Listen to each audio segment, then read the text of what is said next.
to the AutismOne Thrive Day of Top 10 Takeaways Conference. Thank you for joining us. Our first speaker is Dr. Mary Joanne Lang.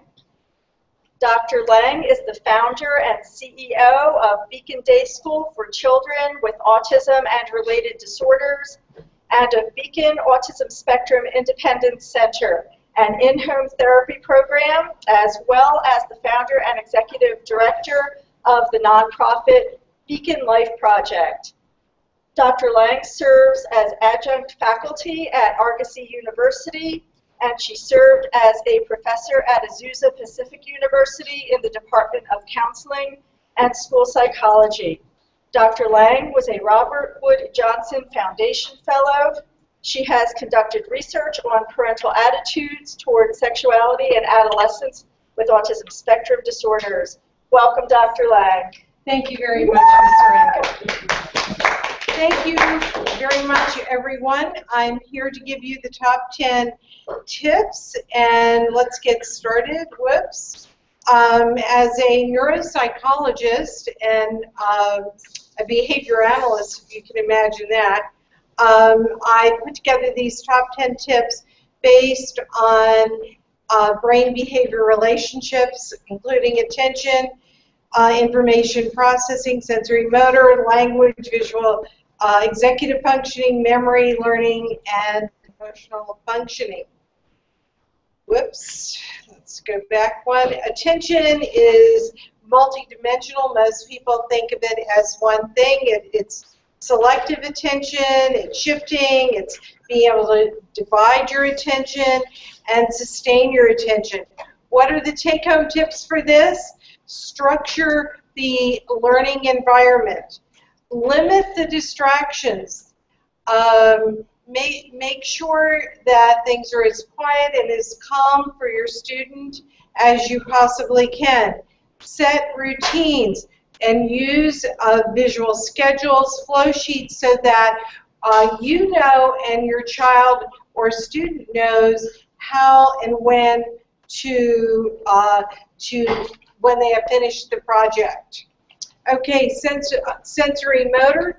Attention and sensory motor are foundational to our cognitive processes, and this includes gross motor, fine motor, and all the senses that come in through the body to the brain.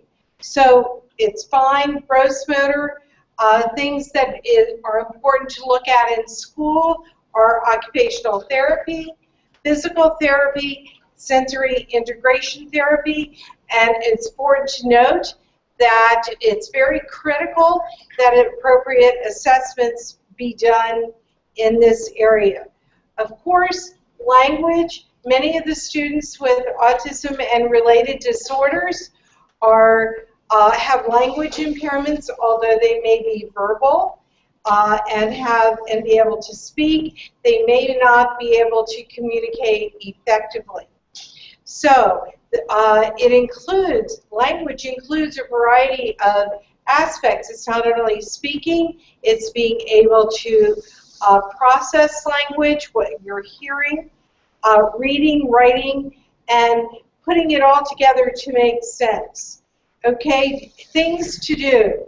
Again, visual cues, study sheets, organizational strategies, and we'll talk a little bit about executive functioning because that is really critical. Outlines, notes.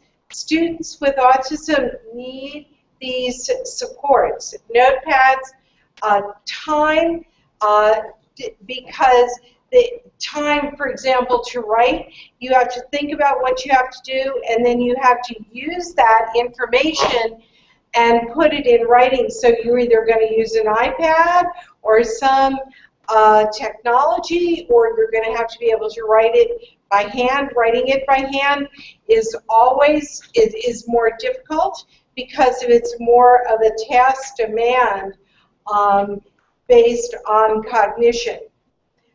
Reinforcement, that the student get positive reinforcement for their work, they're recognized, and repetition.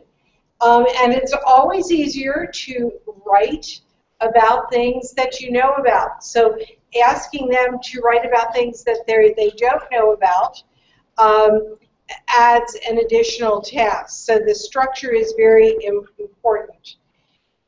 Executive functioning is frontal lobe, and that's the orchestra leader of the brain, literally. So it takes all the information that is input from the posterior part of the brain. The occipital lobe is vision, parietal is sensory motor, or sensory, temporal is hearing, and you put all the information, and then it goes to the frontal lobe, and the frontal lobe says, well, what am I going to do about this? How am I going to act on it? So the frontal lobe does planning, organization, flexibility, causes you to be able to shift your cognitive set.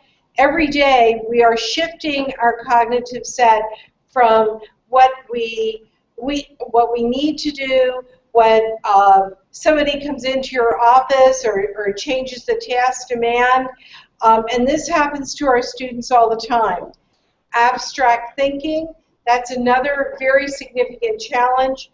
Rule acquisition, again, if you put the rules in visual schedules on the wall or on the student's desk, very, very important.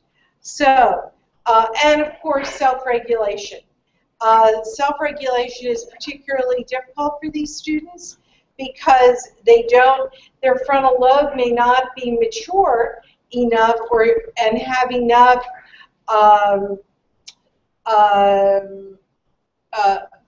experience to be able to self-regulate their emotions. So when they get upset, they act out and have poor behaviors. So what to do?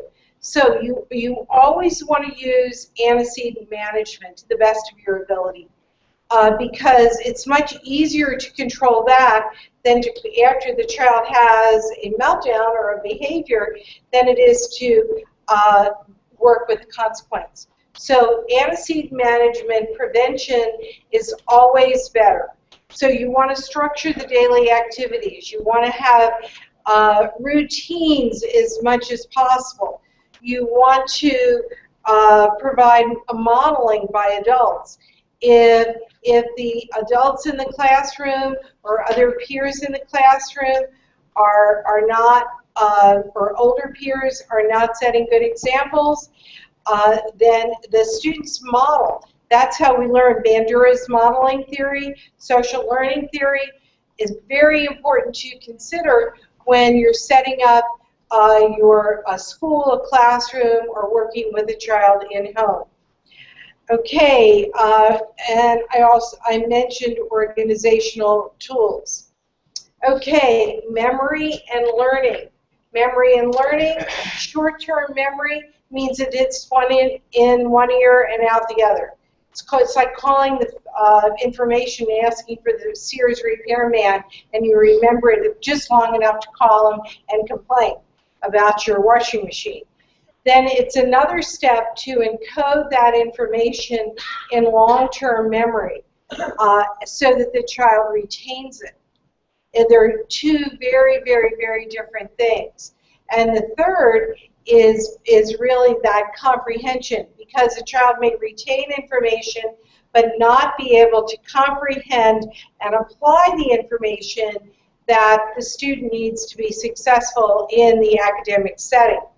So you want to provide repetition, practice, and I'm sure people who've been to college, you know that studying the night before the exam and cramming doesn't mean you retain it 5 minutes after the exam. So giving small bits of information, repetition, breaking it into small parts that is maybe very, very unique to the student, providing lists, any strategies that the student can use to encode, consolidate, and be able to retrieve information. Memory is one thing, but retrieval and fluency is a whole nother thing. being fluent in your speech, being fluent in your responses. If I wait 5 seconds to respond to somebody in a conversation, that is a long time to wait. You expect an immediate response. Charts, and provide a positive environment. Again, I can't stress the cues on the student's desk, on the walls, providing all kinds of structure that maybe that student may be unique to that student and meet his unique needs. Okay, social skills. One of the things, I'm going to sum up that part by just saying IQ is put forth by school districts as the end-all and be-all. And IQ is a meaningless number. It does not give you any direction in itself of how to teach that particular student. So it's really how the student processes the information and is able to organize it and execute it. And this goes along with social skills as well, because we learn our social skills from our environment, but if we can't communicate, we're very limited. If I want a glass of wine with dinner and I can't say it, then the waiter is going to shape my behavior and say, well, I'll be back in 5 minutes. So the waiter has shaped my behavior by saying, I'll be back in 5 minutes, and the message to you is, you better hurry up and order that glass of wine. So there's, even in our environment, we are given social cues all the time, and we can pick them up. Children and adults with autism, and that's where we're moving, is because there are not many programs, I don't know, at least in Southern California, for children who are now maturing into adulthood. They have no place to go.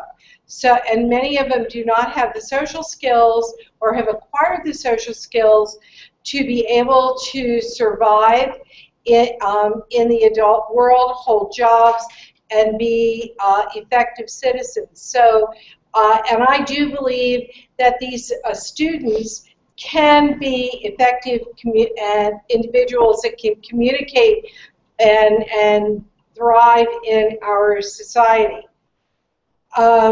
We want to give rest, leisure activities, rest and recreation.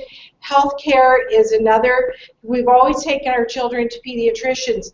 Well, when my daughter has a disability, is 33, pediatricians are really excited because they think the world drops off the ends at 20, and they don't know what to do. So we have to find adult internists who are willing to work with this population and support the needs. Women who have, if you have autism, you have the same gynecological GYN problems that everybody else has. So you have to find a good gynecologist. Those kinds of things are really important and relate to social skills, because they have to understand who and how to relate to and do and behave appropriately, because you can't tell them, don't let anybody touch you, and then you go to the gynecologist. I mean, really. So, and it's really important, because sexuality, if there's anything that's going to keep a student or an adult out of the community, it's inappropriate sexual behavior. So, what to do? Join clubs, plan social activities. At age 22, the students do not fall off the face of the earth. They continue to need social skills. They continue to need language, occupational their sensory needs have to be met. So it's very important to make sure that these students get what they need. So Emotional functioning, being able to recognize emotion. What does it really mean to regulate one's emotional state? Things that can work are and just teaching coping strategies, making yoga is a great opportunity for them, giving them when they need a break. I said antecedent management is very, very important. So you give them the cue card or on their iPad to say, what, I need a break. Because if by the time they're in a full-blown meltdown, the break card isn't going to work and do much for you. So it's all in that antecedent manage. Discuss the behavior. Help the student understand.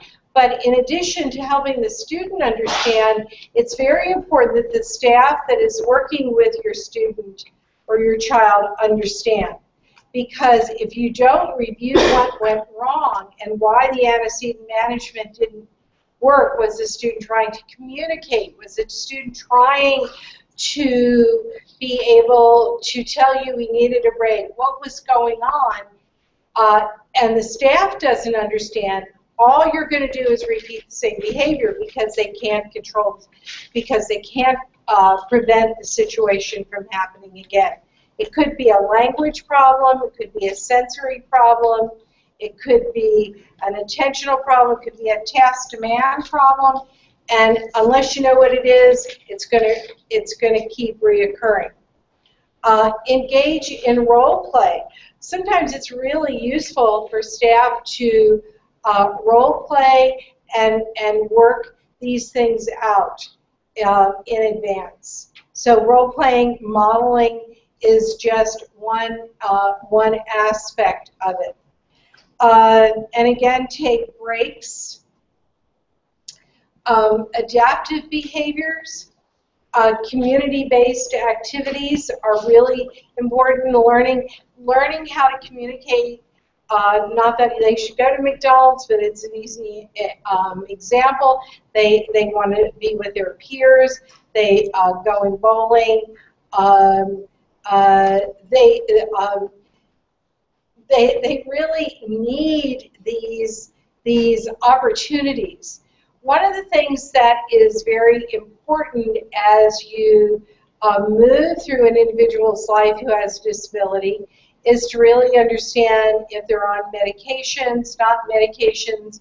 And I'll have a disclaimer, I do not work for a drug company, but you have to be really careful because medications like Prozac can be okay at one level, but if you go up to 60, 70 milligrams, which is the upper limit, the frontal lobe becomes disinhibited, and they will, and you're going to get the opposite of what your desired outcome is. So making sure you're taking data and you really understand, and if there's any change in any medication that your child is on, and it doesn't have to be necessarily a psychotropic medication, it could be something else, and you have to look at the interaction effect and really understand that and communicate what's happening medically with the students and people that you are working with. Because the school, like for me, somebody, the physician will say, oh, give him 5 more milligrams, but the school needs an order that needs to understand why there was an increase so that they can monitor and give you the appropriate feedback to change the medication, change the dose, change the time, whatever needs to be done. But medication and is very important to understand and adapt, and this all this goes into understanding the student's adaptive behavior. Vocational skills, not everybody there's a spectrum disorder. So you're going to have students who are very high and very knowledgeable. Very knowledgeable. Hello. hello, forget that, are very, very knowledgeable about things around them. But I'll give you an example. A long time ago, I had a student who is very, very bright, went to very prestigious universities, went to a very prestigious law firm. Law school, was then hired by a very prestigious law firm. He lasted 6 weeks. Why? Because he didn't really want to talk to the clients. What he wanted to do is work in the law library. So that was an appropriate position for him. Okay, he didn't like to go to the grocery store. He didn't like to do any of those things. But it was really important for him to work in that law library and have the social supports that are important, and be able to use his coping skills so that he had a quality of life. Health, I think I've already mentioned that, mentioned medication, but the other piece of that is good dietary habits. I know students who will only eat pizza and pasta. That's all they want. Yes, 5 minutes. Okay, pizza and pasta. So collaborating again with your team, and if you need in-home support, make sure you get it. Dietary implementation of medication, and that's it. And the only other thing that I want to say to you, the regional centers of Orange County are changing their rules and regulations.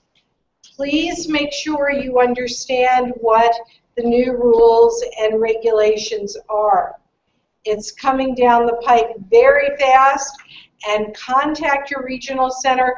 I know Orange County Regional Center and Harbor Regional Center are at the forefront of these changes. They have not been made public, and the state is still unclear. So if you want to understand it, please contact your regional center or Orange County the Department of Disabilities and Harbor, because it's going to affect you. So I'm done. Thank you very much. I appreciate it.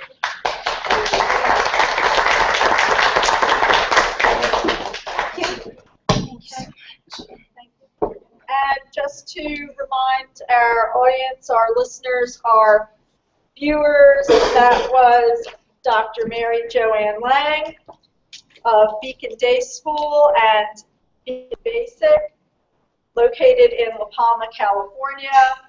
You can reach Dr. Lang at 714-288-4200 or write to her at mjlang@beacondayschool.com. Again, we would like to... We're going to be back in 5 minutes. We will be back in 5 minutes. Can I put some housekeeping items? Sure, if Okay. it's for the online viewers. Yes, and we'd like to encourage our audience here, and if our viewers online would like to visit the website of our kind sponsor, HempMeds, www.hempmeds.com, to find out about what is wonderful about industrial grade CBD rich hemp oil. And to our audience here, if you could please visit our kind sponsor at the side of this ballroom, HempMeds. Thank you. Just some housekeeping items to let you know. Again, we appreciate your joining us for the AutismOne Thrive Day of Top 10 Takeaways. No information at this conference is presented by AutismOne Thrive or their staff members or volunteers as medical advice.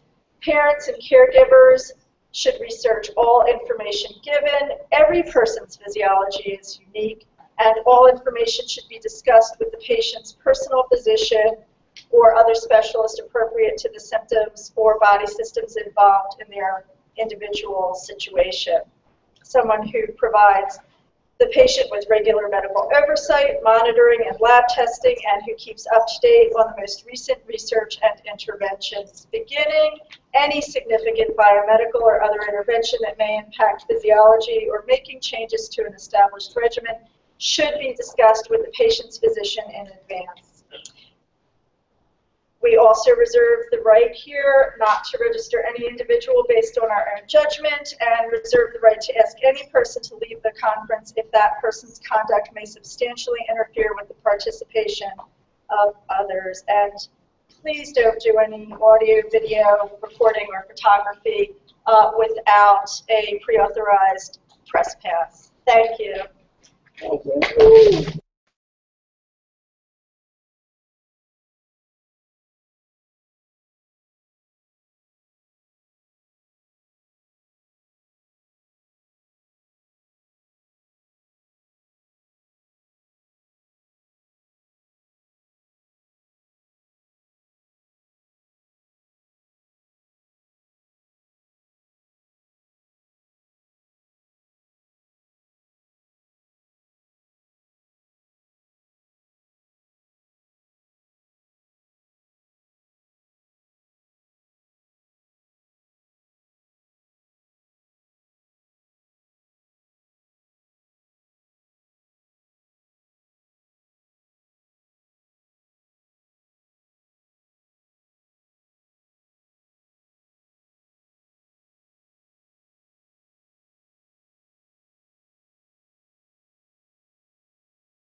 Okay, you're go, Terry. You go on square, or the next.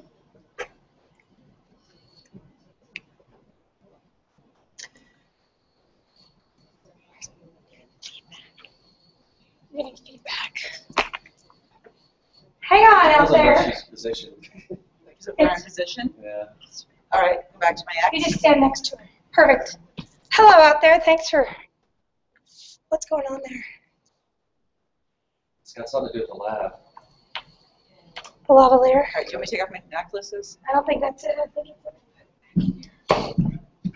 Because it's in my bra strap.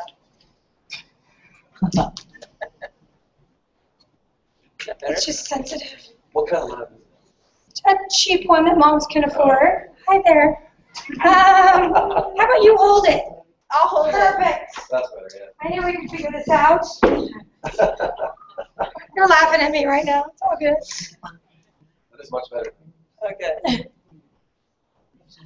Welcome back to the AutismOne and Thrive Day of Top 10 Takeaways. Our next speaker is Betsy Hicks. Betsy Hicks is the director of Green Health Cube and John Hicks, MD. Betsy is an internationally known author, radio host, and speaker. Her devotion is in helping parents find creative and practical techniques to overcome the challenging eating habits and fears of food. Betsy's book, Picky Eating Solutions, gently instructs parents as well as serves as a guide to everyone on how to eat well for a lifetime of health, wellness, and joy. Thank you, Betsy. Thank you. Thank you. Okay. I got a lot to discuss in 30 minutes, so here we go. We're just going to dive right in. I forgot to use this. Okay, let's go here. The importance of diet. If there's anything that you're going to learn from today, I really want you to know that there are wonderful options out there in supplements, in therapies. But what I want you to truly understand is there's nothing more important that you can do on a day-to-day basis than diet. Diet is the one thing that truly amazes me as to where we can take a child or an adult on just a diet therapy. The part that I find perplexing are parents that will spend thousands of dollars a month on supplements, medications, and therapies, and yet use candy as a way of reinforcement, or to use or to get the cheapest version of food that is even available. So much of the food that is sold in America would be considered poison in other countries, and we really need to make sure that what's going in their mouths every single day is going to help them. So the importance of diet is the number one thing. This is where we need to put our thoughts, just at least for this half an hour, as to what can you do to make a change in your child's diet. Everything that enters your child's mouth needs to be metabolized. Everything. So whether or not it is something that is a supplement that might be really good for them, that their body can metabolize, or whether or not it's something like high fructose corn syrup, your body has to do something with it.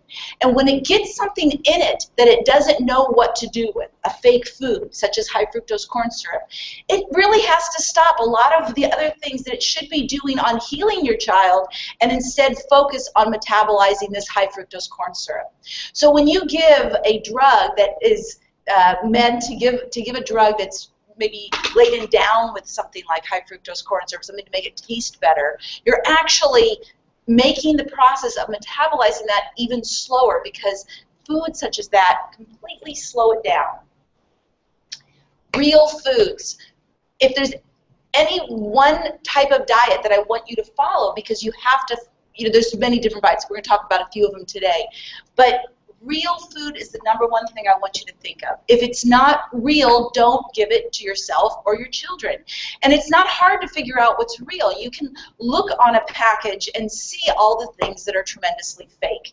GMOs are very, very fake, genetically modified foods. These are foods that have been attenuated in their genetic makeup so that They can be pesticide ready to things such as Roundup and other pesticides that Monsanto and other companies are making.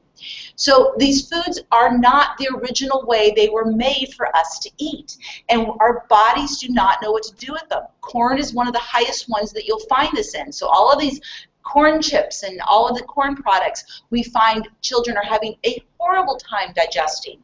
One of the most foods that we have found in our practice of 15 years since I've been with my husband is the aggressionness caused by corn. What's one of the first things we do when we have a very aggressive child is we take them off of corn, because the bacteria that are very aggressive within the gut rapidly respond to corn. And it's a really big issue for a lot of kids.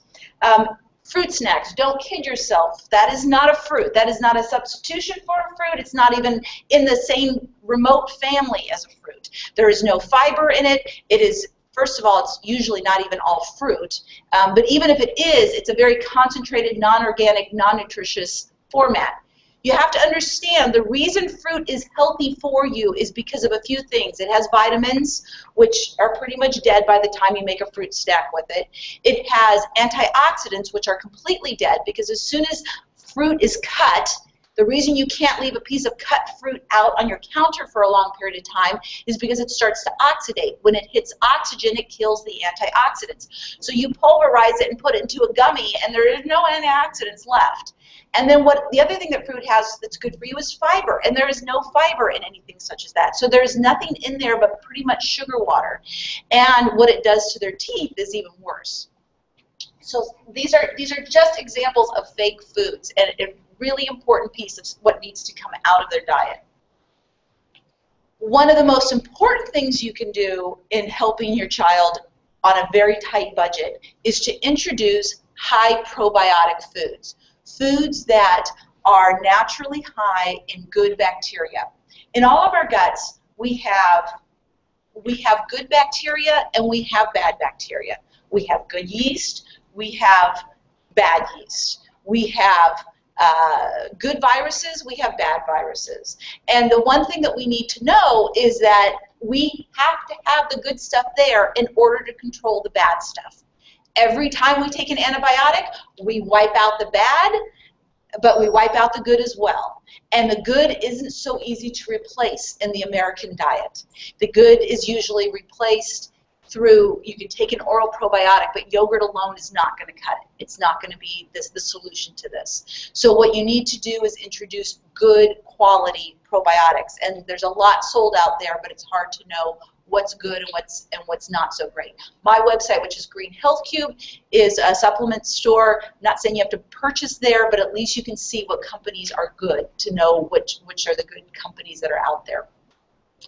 So when it comes to probiotics, you can achieve this through food. And because most kids on the autism spectrum aren't necessarily great with dairy, what I recommend is these foods come in the forms of vegetables. Now, I know what a lot of you are saying. My kid doesn't eat vegetables, but that's part of the issue. It's a vicious cycle on why they're not eating vegetables, because the bad bacteria craves the bad foods. The bad bacteria craves the sugars. It craves the corn. And I was asked, is all corn bad? I'm not a huge fan of corn in general, but it's just GMO corn that you mostly need to stay away from. What we want is we want the good bacteria flourishing, and they will control your child's craving patterns. I don't know if there's anybody here who's followed Body Ecology Diet or some of the other really good diets that at price that incorporate lots and lots of cultured foods. But in fact, these kids, the more they eat it, the more they crave it. So what we're goal is in food is to change what they crave by creating a better environment, by killing the bad guys, increasing the good guys, and doing this all as naturally as possible. So fermented foods is one of the top ways of doing this. It's getting a lot of attention right now. It's in every health food store across the world. We have patients all over the world, and people are very easily being able to find it now. And it's extremely huge in California. So if you live here, you have no excuse not to get it. We were just at Mother's Market yesterday. Loved the assortment that they had of cultured foods. What these are is they're foods in, okay, a good example is a blueberry. When you see a blueberry, you see the white stuff that accumulates on the outside of the blueberry. Those are probiotics. That's what a food does. It first releases good bacteria, and then it try to save itself to keep it preserved. And then eventually it will break down and start getting moldy. But every food will first release good probiotics before they start to decompose. And when you add salt to the situation, like you would in a homemade sauerkraut, or things such as these pictures, this picture here is a homemade sauerkraut. When you add salt to the equation, it keeps the bad bacteria from growing, but allows the good bacteria to flourish. Now, we're not saying your kids have to eat cups and cups of this a day, but even a teaspoon a day can make the difference. Dr. Mercola just did a study recently that showed in 2 ounces of homemade cultured vegetable, there were 10 trillion beneficial bacteria, more so than an entire bottle of probiotics. So even if they don't eat the vegetables, if they'll get the juice of it, it can make a big, big difference for you. So with fermentation and culturing, they provide digestive enzymes. So if you're giving your children digestive enzymes, this could be a more affordable way of getting digestive enzymes down them because there are so many in these foods. They basically help get rid of the bad organisms. They help kill the yeast in the body that's craving all the sugars and the simple carbs. They modify your pH, which I'm going to talk about pH in just a second, and they reestablish communal microbiota to allow the removal and replacement of pathogens. So basically what they're saying is they're pushing out the bad guys and implanting the good ones. And they stay there. Where an oral probiotic is only good for about a couple of rounds that it can stay in your gut, a food probiotic actually does more to implant itself within the lining of the gut wall. So the long-term benefits of this are absolutely fantastic. I do teach classes on fermentation. I'm going to be uploading on both Green Health Cube and John Hicks MD a series of videos on teaching people how to make these very shortly. But in the meantime, there's lots of information on the internet of how to make fermented foods. Alkalization, another really important one. This is impossible for you to read. I apologize. But it is a really good slide that gives you an idea of what foods are alkaline and what foods are acidic. The majority of people in the United States are eating very acidic foods. They are starting their days with the most acidic foods, which are coffee and sugar and simple carbs. Maybe they'll have a piece of meat, and meat's a great food. I'm not knocking meat. It's just that it's also very acidic. Cheeses can be very acidic, and what they're not having are alkaline foods. If your child wakes up in the morning and you are so proud of that handful of vitamins that you're about to give them, and you give it to them with a Pop-Tart and a glass of milk, they're not going to absorb those vitamins as well. Barely much of anything, because our body cannot absorb with an acidic gut. We need alkalinity in our body in order to absorb it. All of these people that are dealing with osteoporosis and say more D, and the doctors are just scratching their head. They're like, we're giving you a bottle of D a day, but we can't seem to raise the D levels. It's because these people are acidic. You can't raise vitamin levels on an acidic body. You need to be alkaline. So that means you need to eat vegetables. You need to have foods in it, like pumpkin seeds, and cashews are nice and alkaline. Garlic, all the different vegetables and fruits, they're all more on the alkaline side. Even if you can do something as simple as just giving your child a little bit of water with a little bit of lemon juice in it in the morning. Too much lemon juice can become acidic, but just a little bit of lemon juice can actually alkalize you. Those are little things that you can do. I tell my patients all the time, if your child's not going to sit there and eat a vegetable for breakfast or a berry or something like that, get some sprouts. Sprouts are very, very alkalizing, like sunflower sprouts or alfalfa sprouts. Just a little pinch will make a big difference in their diet. Okay, food intolerances. So many children have issues with certain foods, and we need to be aware of what these foods are. So many times our kids are in a stage where they have so many issues with foods, it's hard to pinpoint which are the foods that are the problems. But there's a lot of issues with foods because certain ones can make your child react, and sometimes it can be several minutes, but it can be hours or days. One of the very common ones that we see with a lot of children, which is sad to me, is eggs, because eggs are a great food. They are super wonderful for you, and if anybody tells you you have to avoid eggs because of cholesterol, they're not telling you the whole story, because eggs are fantastic for everybody. But there are a lot of children that have issues with eggs. Could it be because some of the vaccines are cultivated on eggs? I don't know if that has anything to do with it. There's a lot of theories out there as to why so many kids with autism have issues with eggs, but that's something to look for. Not saying that you want to just go out there and just take away eggs from a child who loves it, but notice, do they get rashes after? Do they have difficult behavior after? Those are things we want to be careful of. Keeping a food diary will help you know a little bit better as to what foods might be an issue. You can also do elimination diets, or we can certainly do blood testing as well. We do a lot of testing to see what foods might be an issue. All right, special diets. So the gluten casein-free diet is the most common that's used in autism. It's the removal of the protein of gluten and the protein of casein. And this diet is very helpful for many of the individuals with autism because of the fact that the proteins work as an opioid. And an opioid is something that acts, well, morphine is an opioid, for example. And when these foods cross the blood-brain barrier, they create this kind of effect that might really be an issue with some of your children. I have not seen anybody who has done the gluten casein-free diet very, very well, not seen some improvement. Some are bigger improvements than others, but there's a lot of good from it. I know that there's a lot of controversy, especially as there's very good fats in butter that I hate to take away from kids, so that's why foods like ghee or other things that have the casein removed are very good. So there's also the GAPS diet, another fantastic diet to follow, especially if you have extreme leaky gut syndrome.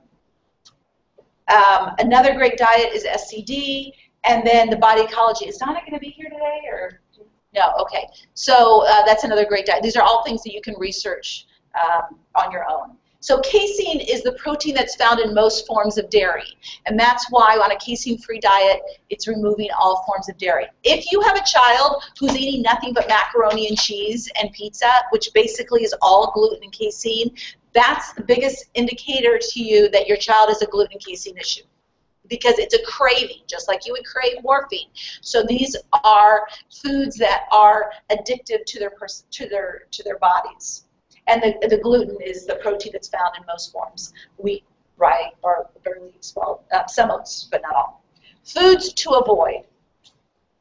High fructose corn syrup, one of the biggest ones. Body doesn't have a clue what to do with it. Really causes a lot of issues. Creates fatty liver, and your kids have enough issues with their liver with all the other things that are happening with them. They don't need more stress to their liver. Nitrates, nitrites. Those are food preservatives that are found in meats. MSG, which is hard to spot because they call it so many different things now. Artificial colorings, artificial sweeteners, and the bad fats like vegetable corn and soy oils.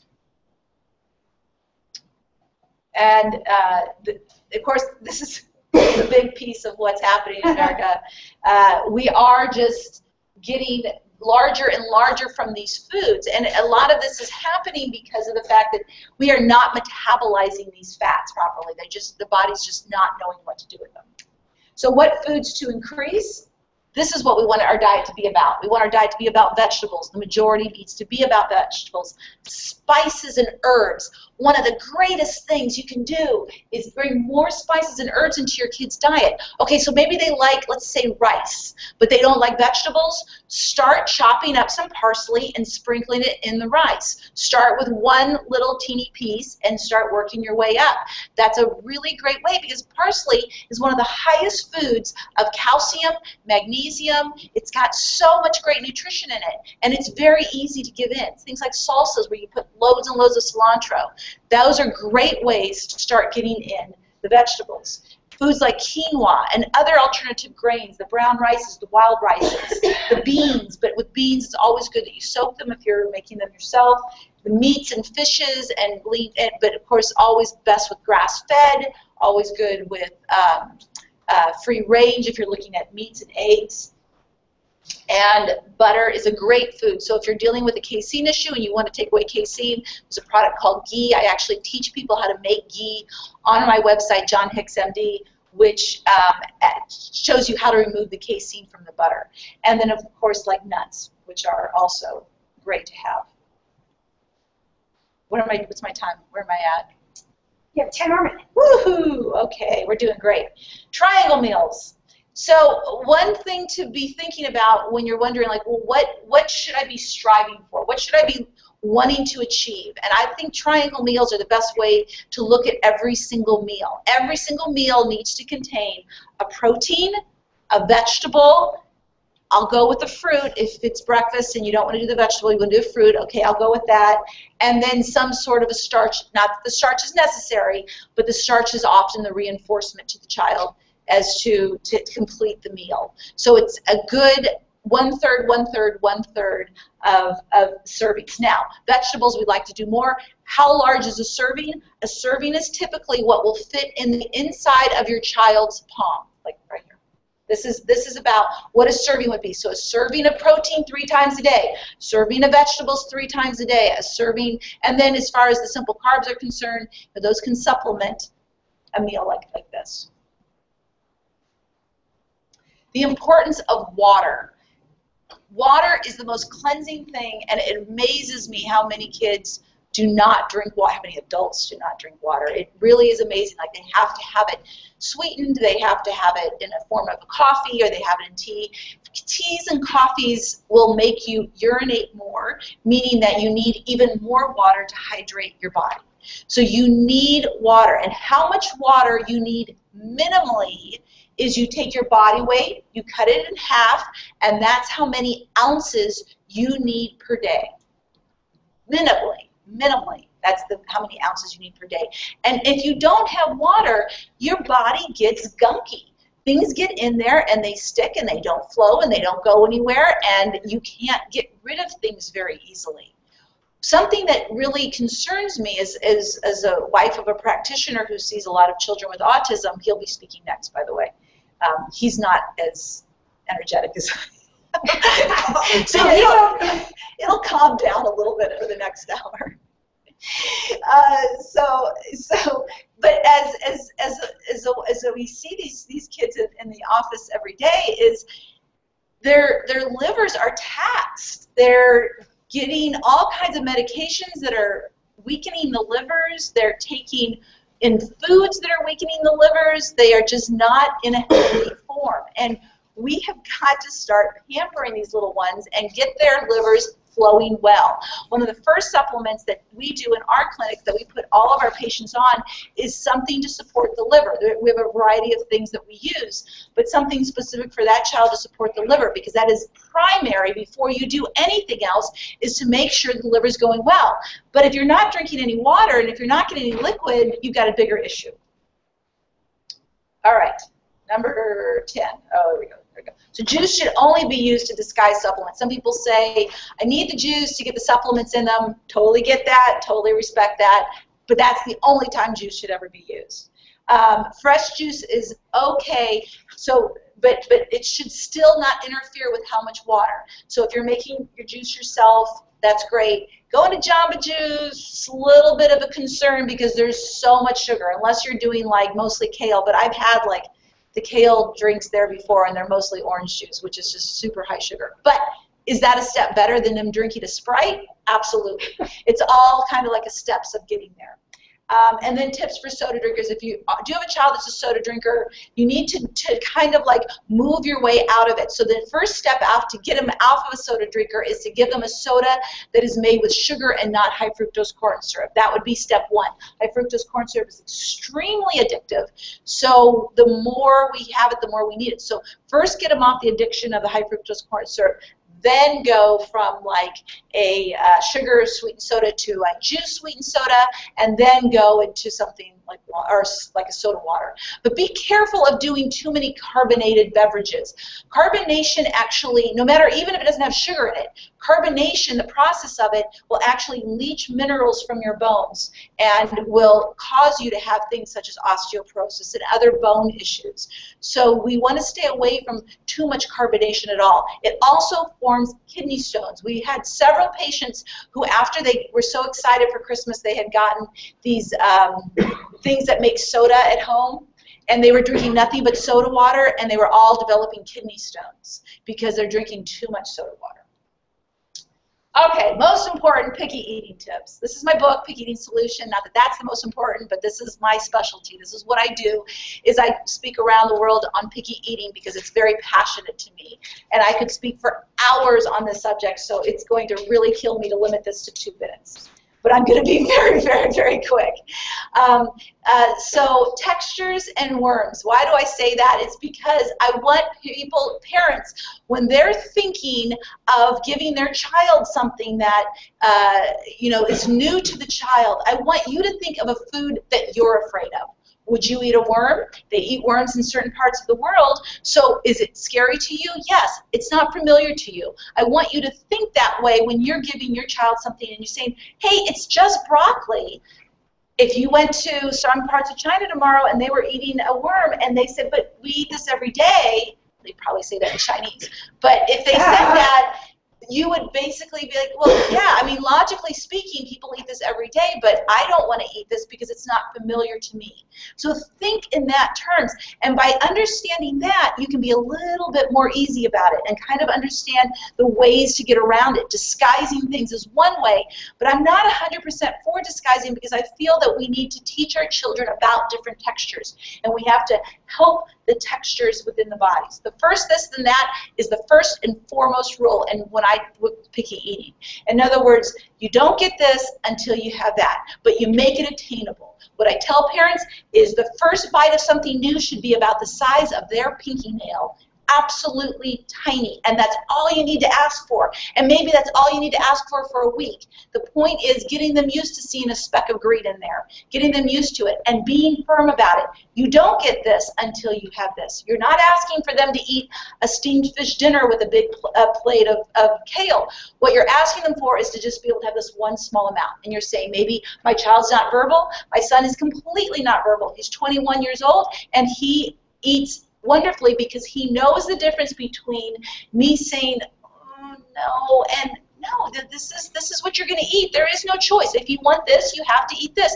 There's no negotiation. There's no pleading. There's no whining. It's just the rule, and you need to just make it the rule in your household, and you'll be amazed how your kids will respond when you know that that is the rule. We already talked about triangle meals. And then food chaining is the last thing, and that is a way of gradually taking what they're eating into something that you are desiring them to eat. They said, I talked about earlier how you would take the Coke into drinking water in that gradual process. The same might be true. If they're eating only Tyson chicken nuggets, then you next need to move into doing maybe a gluten-free chicken nugget, or you need to start making your own. You need to do it in a way that they are going to gradually appreciate. Kids like chicken nuggets because that meat falls apart in their mouth with all the little glues and cruds and MSGs they put in there. So if that's what they like, take your chicken and put it in the food processor and make yours grind or fall apart in their mouth. Make yours the way that they make theirs, and you'll find that they're much more adaptable towards the next step. Okay, so you do have the power all along. I don't want you to think you don't, and I don't want you to be hard on yourself. I don't want anybody leaving here today thinking, I've really failed in this department. You are where you are today. It's gonna get better tomorrow. You've learned something new. Let's go with it. Let this change your own health as well and be kind of the inspiration to getting your whole family on a better track towards health. Okay? Thank you. Thank you. We're going to make a quick transition here. We're going to stay live and just transfer quickly. Don't move from your computer. Don't move from your chair. Here's a You clip don't have to. You don't have to move from your state because you can get industrial grade CBD rich hemp oil shipped right to your door. It's legal in all 50 states and 40 countries. Visit www.hempmeds.com. And to those who are here, please visit the kind representative from Hemp Meds.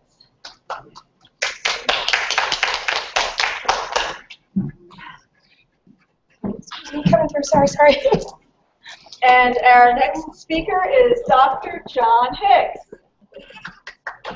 Yay! Woo! For over 35 years, Dr. Hicks has dedicated himself to the art and science of integrated holistic medicine, using a cooperative medical, nutritional, emotional, and energetic approach.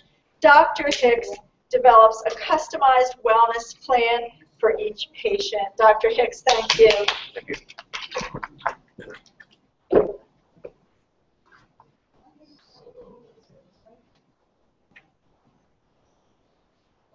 Now we just have to find where my slides are.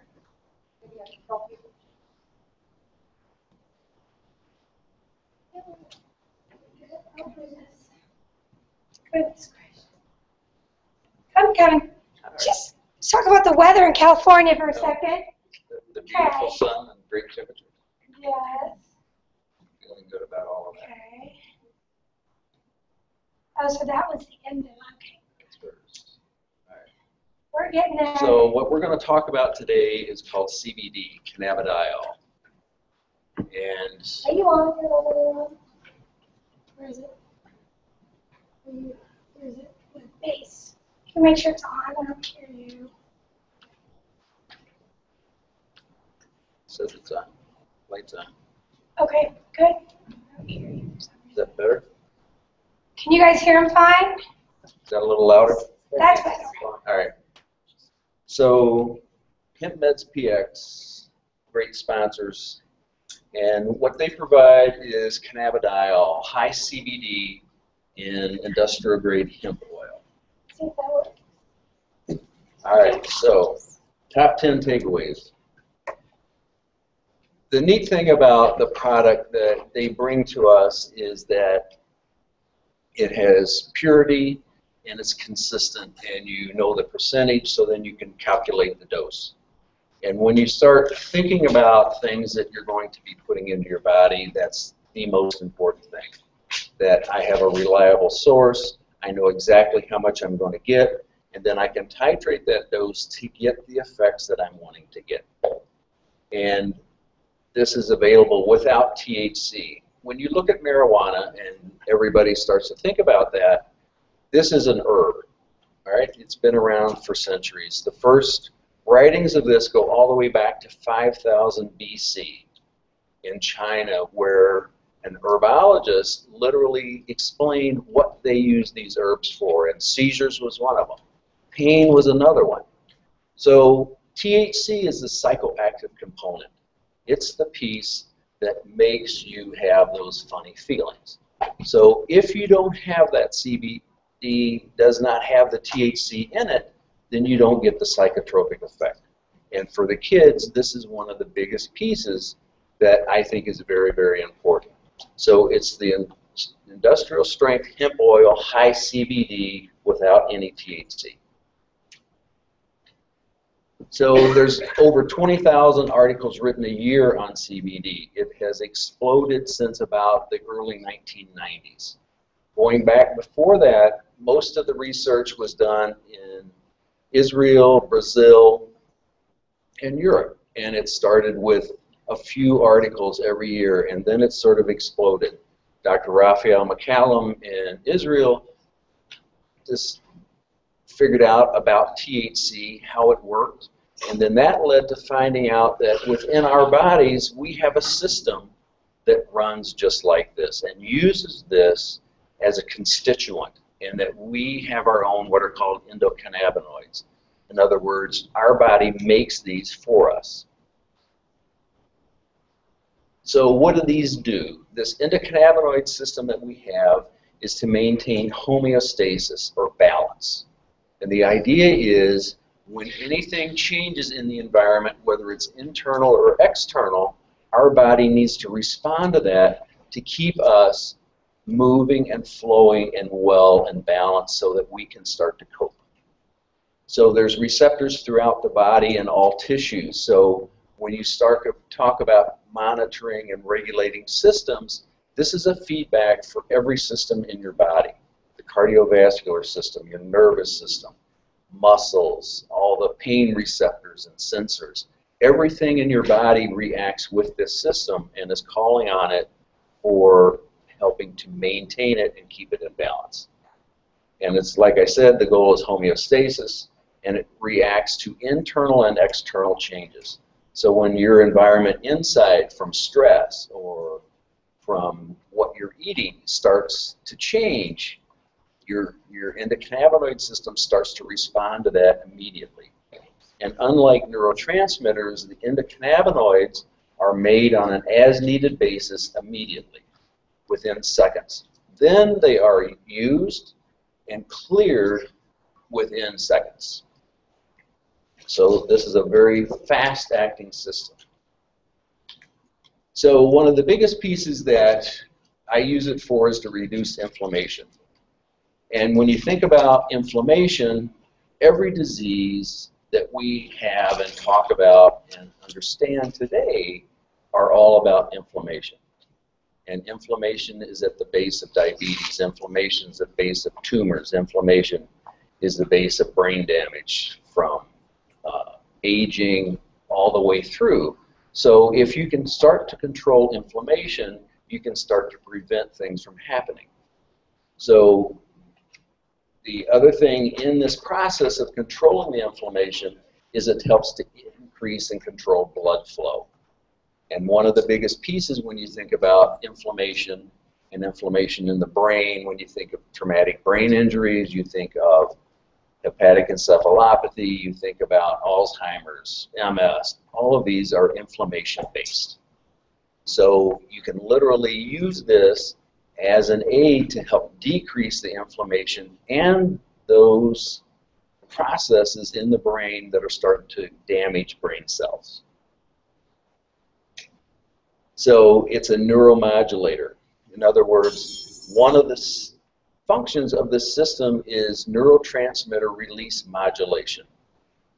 It controls the release of glutamine, which is the accelerator, which makes things go faster, and GABA, which is like putting the brakes on. So literally within this system, it can start to control the flow of these neurotransmitters and help balance that flow out. And it protects cells, neurons from damage. So in that process, what's happening is literally it stabilizes the cell membranes so that they're not excitable, and it helps to calm that down. So in that perspective, it can be used with seizures because it starts to help prevent those seizures from occurring and relaxing the cells so they're not hyperactive and ready to keep firing over and over and over as what's happening in seizures. And then it stabilizes cell function. So part of what it does is increase calcium in the mitochondria. And the mitochondria are the little organelles in our bodies that produce all the energy. So when we need to focus and concentrate, we need the mitochondria producing energy efficiently so that we can think. When we're active in sports, we need the mitochondria to be as efficient as possible to produce energy so that our body has the energy it needs without producing free radicals to be more efficient. And then it's an anxiolytic. Anxiety is interesting because if you look at anxiety as a whole, what it's really doing is starting in the limbic system, the amygdala, the hippocampus, and then the prefrontal cortex. And as Mary talked about earlier, the prefrontal cortex is sort of the executive function, and it controls what's going on. Well, in anxiety, the prefrontal cortex can get shut down, so it's not functioning normally. So the idea is what cannabidiol can do is to help modulate the input, so you're regulating how much is going in, and you can start to decrease the anxiety with the CBD. So then another function it does is help to modulate immunity. And when you look at kids on the spectrum, one of the biggest pieces we see consistently across the board is immune dysfunction. So depending on which side of the immune system is shifted, CBD can be used to help shift that back to neutral and decrease part of the issues that they're having with immune. It is also antibacterial and antiviral, and in cases with like hepatitis C, it will actually repair the damage and clear the virus from your liver. And then it repairs the damages from the bacteria and the viruses. Then back to the anxiety. So you look at the limbic system, as that gets overactive, you get neurotransmitter releases. And part of what is the interesting piece is this being an herb, it's a natural thing, and our body has this system so it knows how to use it. But at the same time, Mary was talking about you have to be careful how much you give of medications. Well, the same thing is true with this. So for a person with anxiety, a low dose of the CBD is anxiolytic. It decreases anxiety. But a high dose can create more anxiety. So that's really why when you start looking at this as a supplement or as a medication, that you want to start at a low dose and gradually work up until you get the effect you want. You don't just start on a high dose because it can create more issues by doing that. Then it's also been shown to decrease OCD and post-traumatic stress disorder. And essentially when you think about anxiety and OCD, it's locking on to a thought or an event that has happened or they feel may continue to happen or recurrently happen. And what they've discovered is that it's a malfunction in your own endocannabinoid system in that you cannot release that fearful thought. And they did several studies on twins where one was in combat, one wasn't, one had the PTSD. Then they did twins where both were in combat, one had PTSD and the other didn't. And what they found is that the endocannabinoids were not working normally and their systems were out of balance. So it's resupplying that system and rebalancing that system and allowing it to release those traumatic memories that are stuck there and they keep going back to. And the other things that this has shown is that in these people with PTSD, it doesn't have to be something that actually happened. And in anxiety and phobia reactions, it can be things that are anticipated or worried about possibly happening. So essentially what you can do is by using the CBD, you can start to help release these troubling thoughts and memories so that you can start to decrease the amount of phobia, the fear, and then release the PTSD. And then it also helps with sleep cycles, and that's through the hippocampus and hypothalamus. And what's interesting is as you start looking at where all can this work, and as we said at first, it affects every system. It interacts with every system. So it can affect everything that's going on in your body and help to rebalance that and reestablish that, what's called homeostasis, wanting that balance and things working out good. Then another big piece is gastrointestinal inflammation. It's used for Crohn's disease, ulcerative colitis, and what it's been shown to do is literally work at two levels there. Number one, it will work in the colon itself to decrease inflammation. It will help rebalance the flora, get rid of bad bacteria that can be the stimulus to create these issues. And then it works through the nerve plexus in the gastrointestinal system to decrease hypermotility. So it can help to regulate peristalsis and get the flow better. And then it helps to rebalance the microbiome and can help clear pathogens because it is antibacterial and antiviral. Then supports proper liver functioning. As we were talking earlier, and they were discussing about fatty liver. And you can think about hepatitis C. There have been studies done where this has been used to actually improve that and reverse fibrosis in the liver. That the cannabidiol can help repair those cells. And essentially what it's doing is protecting a cell that are normal from any more damage. And then it starts to stabilize cells as they start to get damaged and prevents damage from increasing and further creating more and more problems.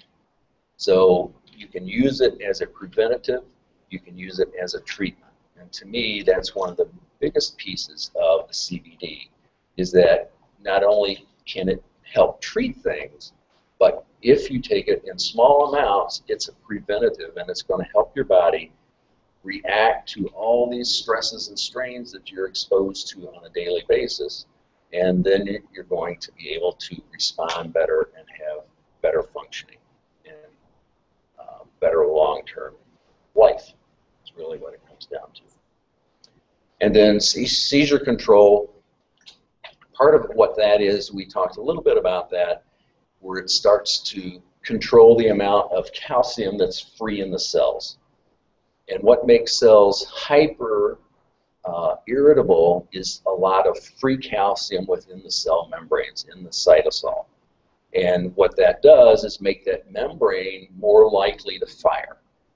So what CBD does is start to localize that calcium into the mitochondria, control that, controls the calcium channels, so it's regulating how much calcium is coming in and going out. And then what it does is start to, by controlling the calcium in the mitochondria, it then increases cellular energy, it increases the amount of oxygen that can be used by the cell more effectively. And then it supports the mitochondrial function. So what it's doing is preventing the seizure and then helping those cells to function more appropriately as they're supposed to be functioning, doing the job they're supposed to be doing, and not having seizures. And then it's easy to get in, and I think that's really one of the biggest things, because there's lots of varieties of methods to deliver this. There's sprays, there's oils, there's capsules, so you can find whatever the person needs, and then you start with a small dose and you gradually increase that until you're getting the effects that you're looking for. And this, because it's industrial hemp oil, it has the low to no THC. It's available in all 50 states. So there really is no restriction on this as far as who can and can't get it, because anybody can get it, and it's really a supplement.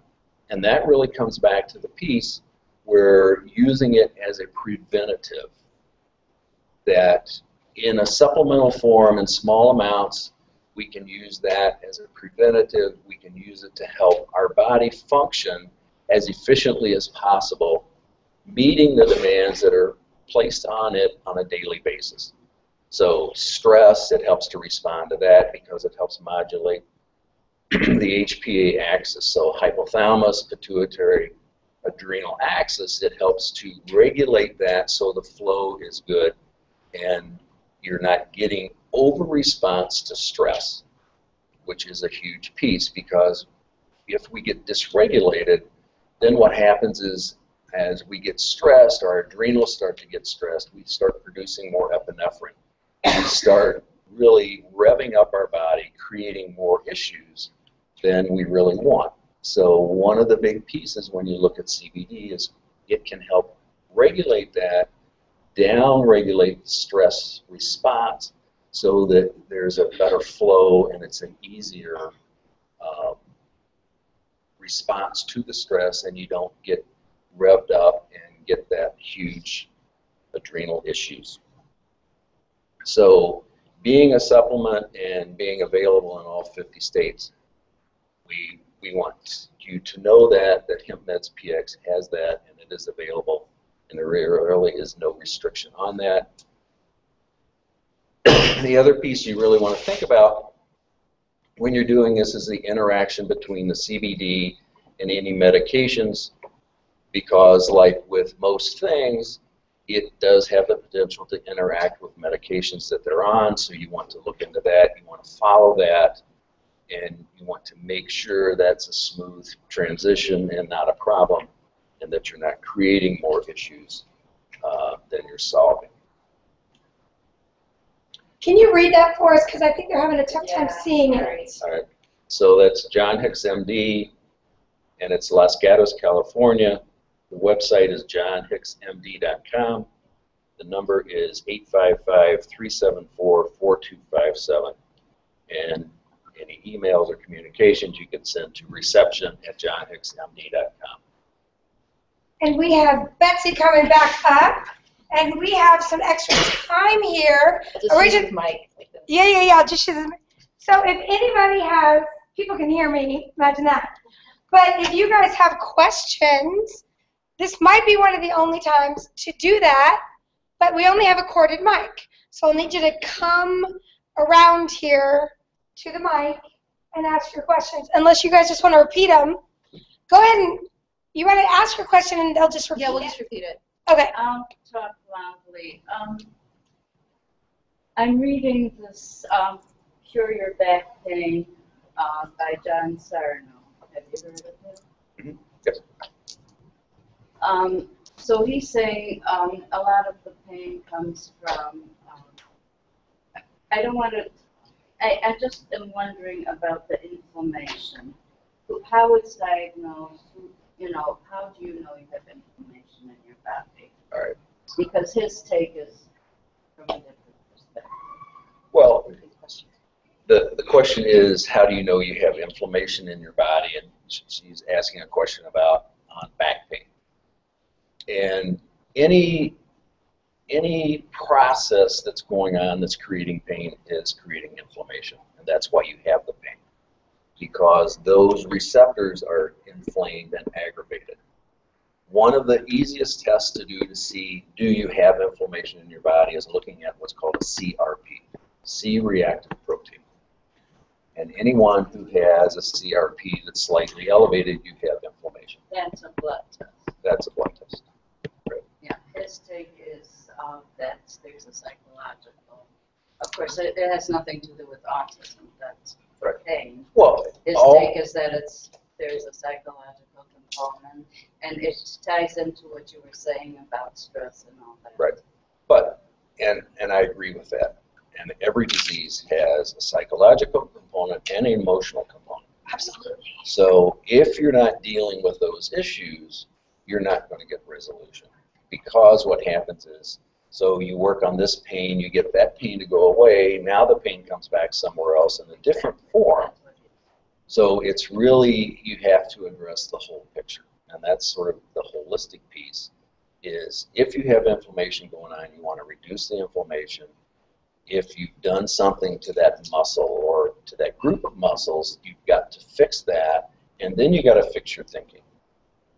Well, yeah, How you're feeling his about take is that. you fix your thinking. That's true. Well, Then you won't right. have to It's hard to do fix all your the thinking, surgery. though, if you feel miserable. Right. Totally. Right. So the idea is, how do you bridge that? So you're saying And that to me, if you can help relieve the pain, Yeah. then your likelihood of getting the better thoughts and feeling in a better place is going to come much more naturally it to you. relaxes. Right. Right. Oh, sorry, there's two of you, so I'm sorry. Go ahead. Okay, we'll do you both. I have a question. If you're using CBD and you're dealing with a patient who's an adult and you don't have to worry about the schools, is there really an advantage of not using the THC in the plant also? And can you address the CBD and depression? Will you repeat the question, too? Yes. All right, so asking about CBD in adults where you're not worried about school, do you need to worry so much about the THC? And then, Isn't the THC part of the plan also be helpful? well, THC does help with certain pieces, yes.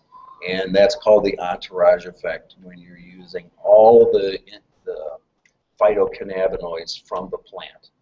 And in states where that's available, that's a huge, great option to have.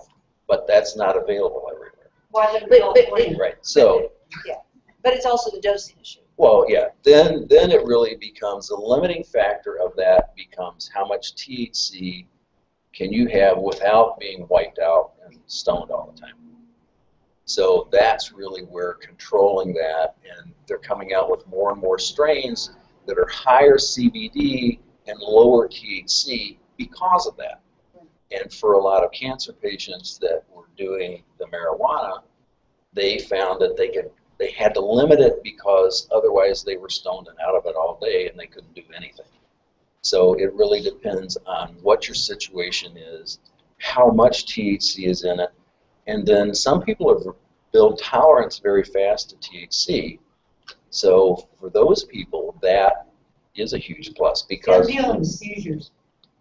well, for some people with seizures, the immune stuff, yes. I mean, that in a state where that's an option, I mean, that can be a good thing.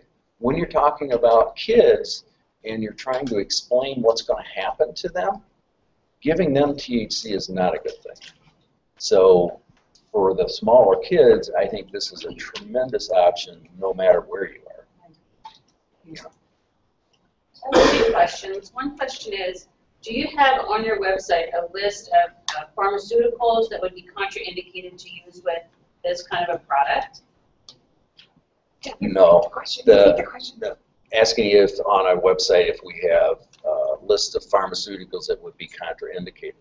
There are no pharmaceuticals that are contraindicated. Okay. What happens is the CBD, depending on the tests that have been done, can affect the breakdown and metabolism of certain medications.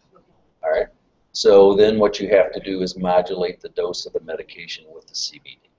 All right. And thank you. My second question is, you said that there's spray, capsules, and oils. Is there a preferable way to administer it, or is it just based on if you can swallow a pill or not?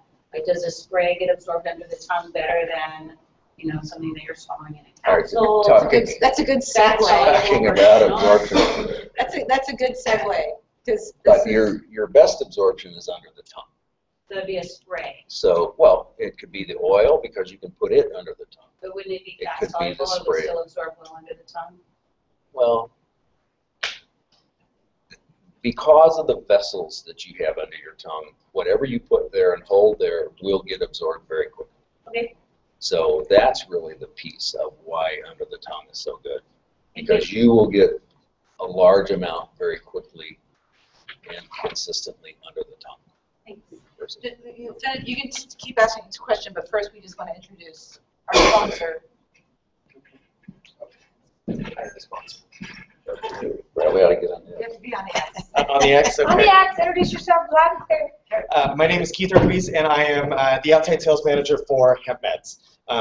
We are a CBD-rich hemp oil company, and we are located in now Poway, California, in San Diego. We are a federally legal product. We can ship to all 50 states and actually 43 countries now. And we actually just opened offices in Puerto Rico and Brazil. Sorry. Just to illustrate, We're attached to John. Everybody's attached. Wow, it's a party. You guys look good. Yeah.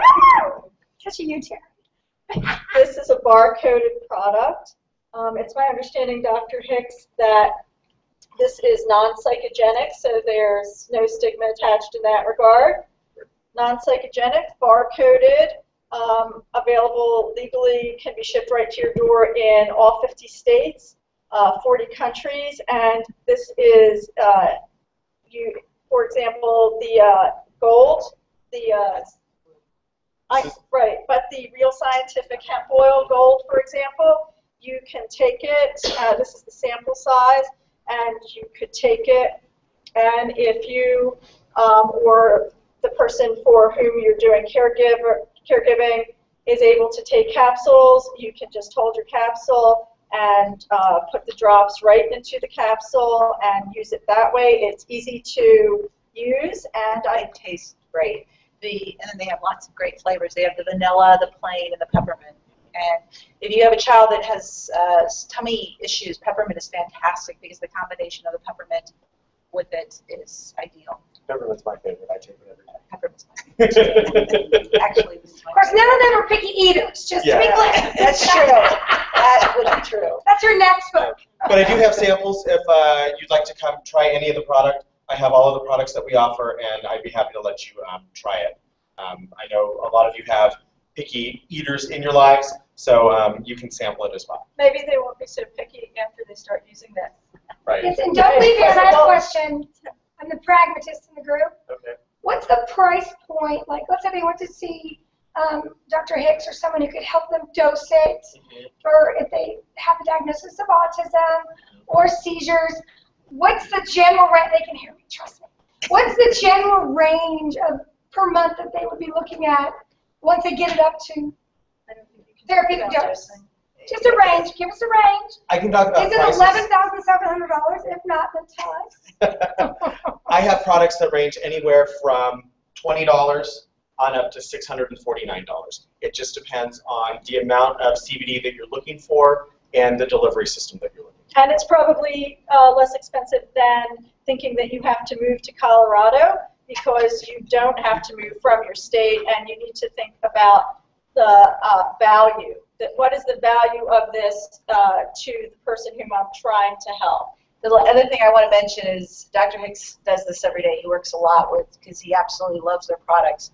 And it works really well with other supplements as well. So you can actually get more value of it when you combine it with different other supplements that help with neurotransmitters and the Inflammation. decreasing. So it's liver support and to make it absorb better. So it is worth working with somebody who is somewhat familiar with this, who can help really incorporate it in part of your protocol. Now, Keith, you're coming, Hemp Meds has just come out with the exciting CBDA, the raw product, and you're also coming out with some additional exciting products coming up here soon. We are actually going to launch some new products at Natural Products Expo East in Baltimore at actually the end of September.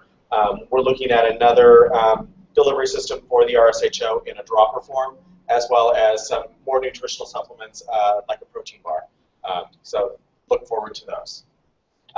One last thing that I want to add, if your child needs it, you need it as well. You're working hard.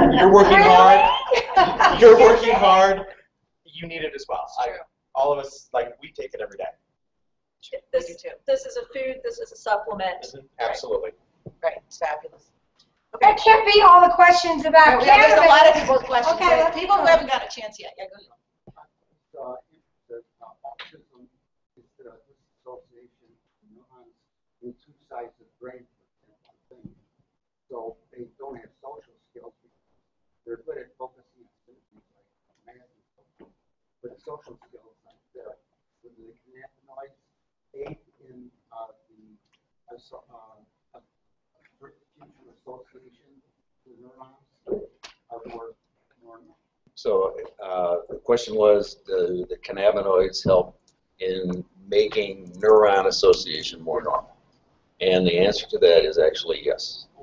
And it works through the amygdala, and when we think about learning, emotional learning, attaching emotion to memories, all of that is controlled through the amygdala, which the CBD helps modulate that and bring that more to normal. We saw a whole program on usually the amygdala for putting good thoughts in your mind. So what you think is what you are attached to. Correct. And because my wife brought up about attention myositis syndrome, and that is so similar to this because it's all tension and stress. So Right. I think this would be excellent for any kind of stressful situation. Oh, I agree. I agree. And it's the whole thing of stress and inflammation and how your adrenals and how that whole HPA axis responds. With Dr. Schick, he learned from Sarno in New York, who's actually a student, and he became his mentor. Now he's taken on the work with Dr. Sarno, but he's in California. He's like 5 minutes from my house. I'm studying. I've had all sorts of surgeries and problems because the medical community just doesn't get it. They tell us, well, it's ideal with surgery, but yet you have the same things called radioactively. In the case of an older person, it's innocuous. But for a younger person, the surgeons say, well, this is what we think is the cost. And then they think it's in your brain because after you have the surgery and they just put the job, you got no good result. That's because they did the thing. Well, I think it's us just really starting to realize that we don't know everything. And there is so much out there. And you look at this whole endocannabinoid system, which in the United States has been ignored and pretty much went under the radar. But it's because it was all illegal here. So you really couldn't do the research. And the research that was done was out of the country. And that a lot of that stuff just goes under the radar. And the traditional medicine doesn't pick that up. So I think it's just starting to learn more about what we don't know and what we do know, and then how do we put those pieces together. So many people suffer because they don't. Go ahead. Okay, there's a therapy out there called CD. I think that stands for chlorine dioxide. Are you with that at all? Yes.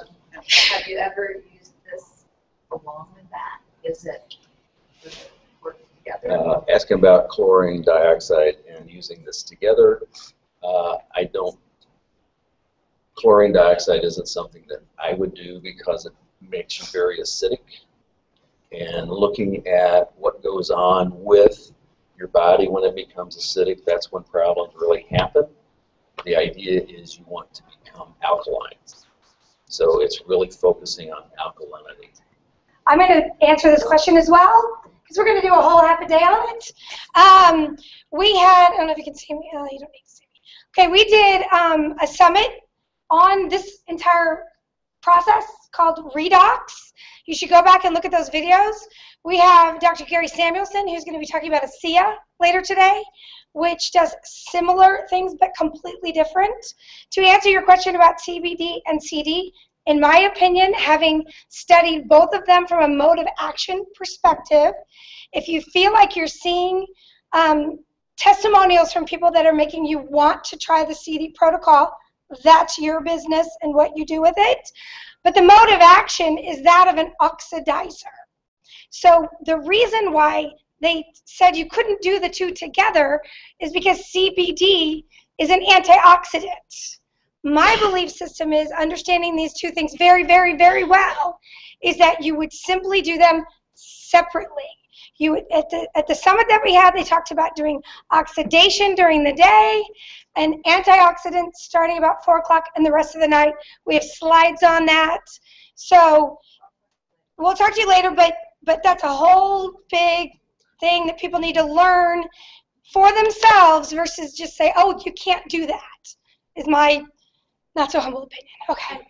Here, a question right here. Terry can wait. Right here. She's been wanting, she's been so trying. Go ahead. So a quick question. Hi, Dr. Dixon. We had a consultation, and my son we're titrating up on the CBD.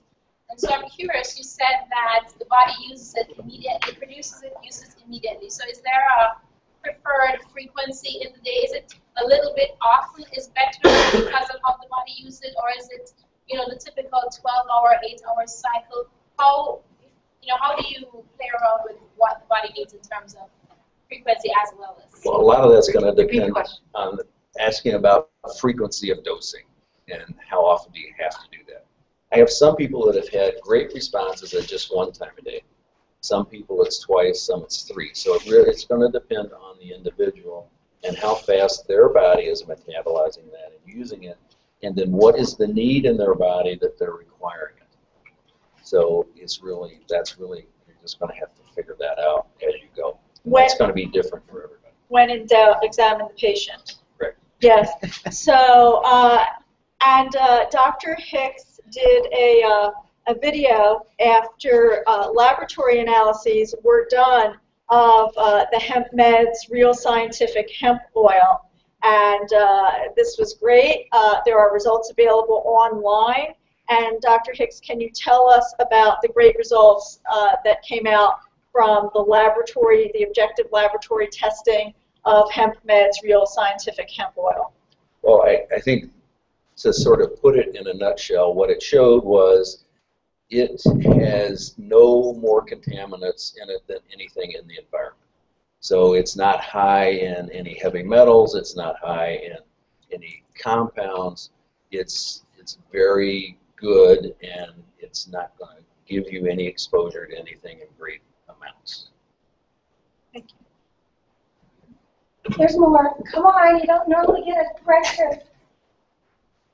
After 24 years of fighting with epilepsy, I told the doctor and all the seizure drugs that were coming close to killing him, I told the doctor we were done with pharmaceuticals, and I wanted to use the cannabis and the hemp oil. We've been using it for over 2 years. It went from 6 grand moles a day to 3, maybe 4 seizures a week.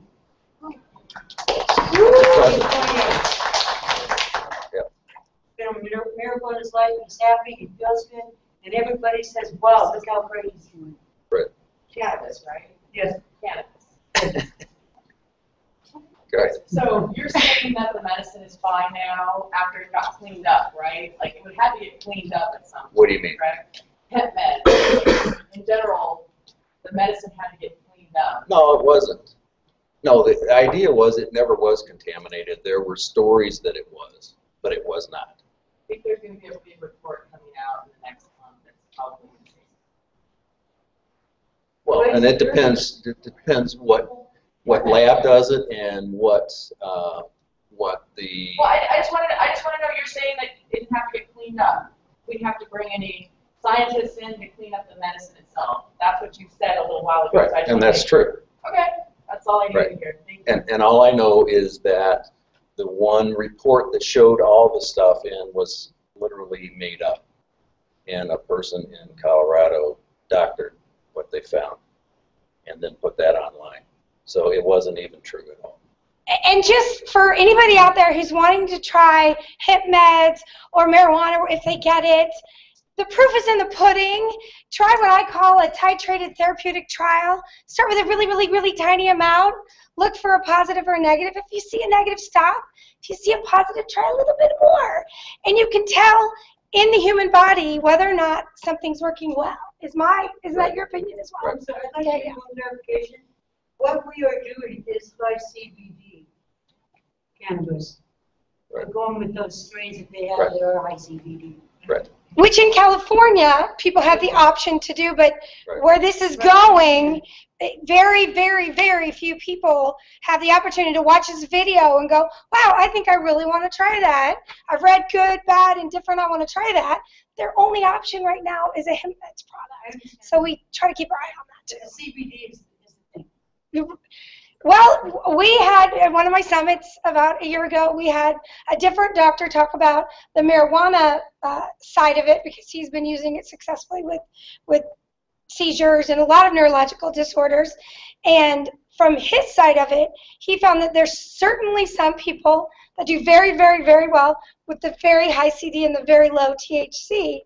But there's certainly others that what he finds is with the marijuana, they need more THC and some of the terpenes is what they call it that come in on with the marijuana side. But you can compensate something like a hemp meds with some of those terpenes from your essential oils that we're going to be talking about today. So it's just a great option for a lot of people, I think. And I do think keeping track of some of the terpenes, you do the essential oils at all. Right.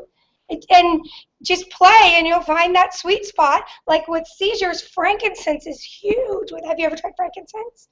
No, Add in some frankincense, you might hit it out of the park. Okay, so I'm done. I just want to make sure we don't not have any more questions.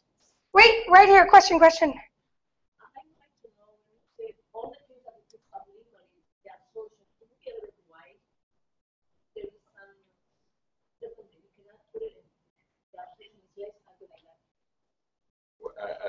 understand the question. When you said sublingual, you get associated that it's good. Mhm. That was surprised me. I was wondering many certain things only can be absorbed by sublingual.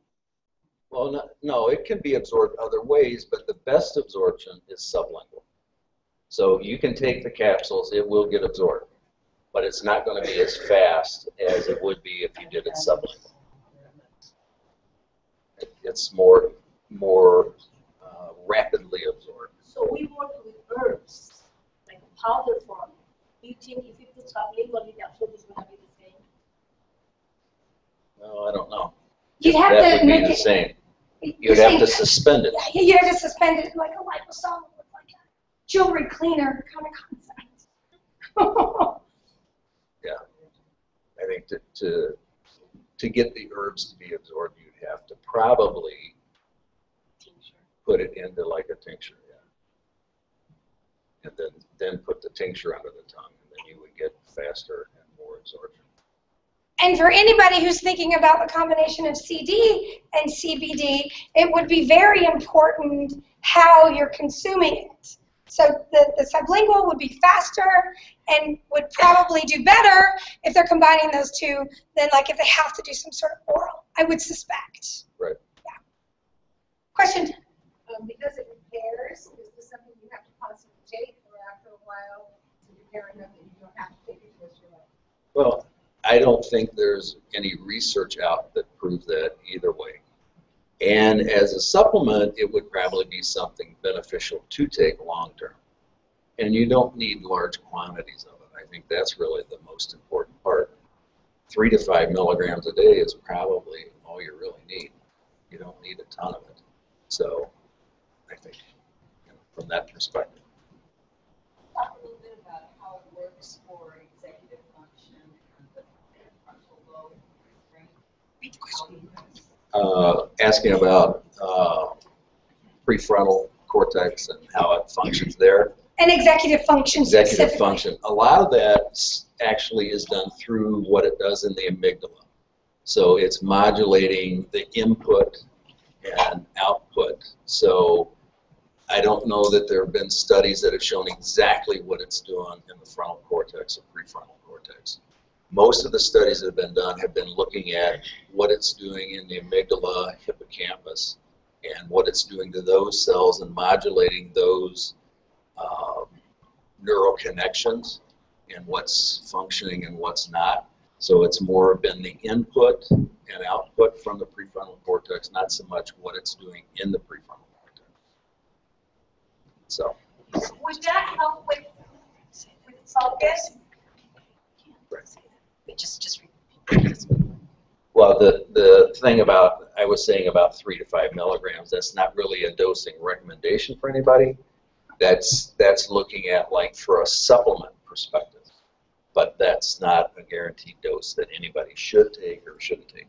I mean, I can't really say. If somebody orders it from HipMeds, does it say on the bottle what the range is? No. No. Okay. Okay. Question here. Would that help with focus and concentration?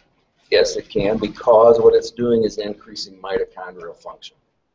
And to focus and concentrate, especially on something you're not interested in, if you don't have good cell energy, that's not going to happen.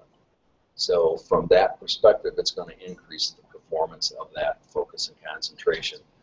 Plus, then it helps modulate the whole learning piece coming through the amygdala and what emotion you attach to that. So it's going to help with that too. Dr. Samuelson. Thank you. Could you share with us just a little bit on optimal dosing strategy? How much is too much, and how do you know? Repeat the question. Wanting to know about optimal dosing and how do you determine that? And really, it's starting with a small dose and then gradually working up to get the results that you're looking for, depending on what the condition is. The biggest thing in the literature so far about too much is mainly with patients with anxiety. And what they've shown is that if you don't have anxiety, they did studies where they gave people 1,700 milligrams a day and no side effects.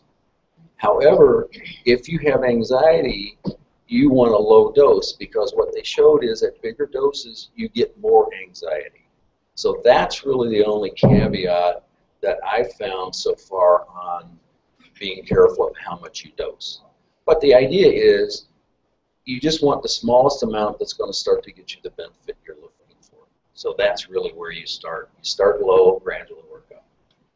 Specifically in your kids, though, what things have been reported that you said, oh, wait a minute, I think we tipped you into wanting to back off a little bit. Have you seen? Well, anxiety has been one of the biggest things that I've seen. Like stimming or? No, I really haven't seen any of that. What's anxiety look like?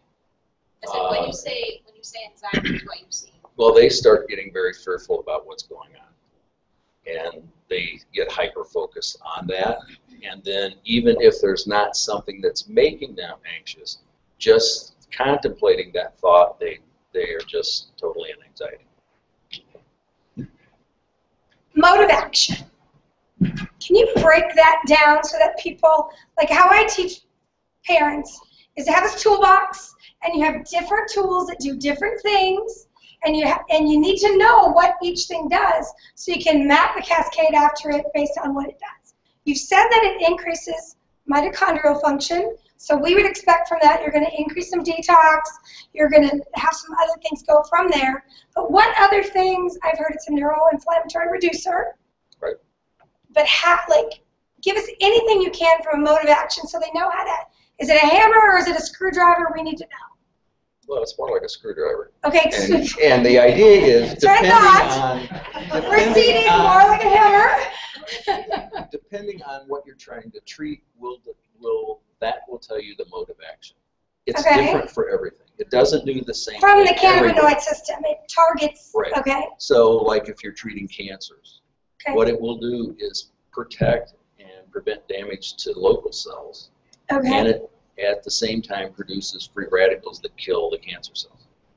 So that mode of action is different than stabilizing the calcium in the mitochondria to increase cellular energy and stop seizures. So it stabilizes the calcium? Is that the? Yeah, intracellular calcium. Okay.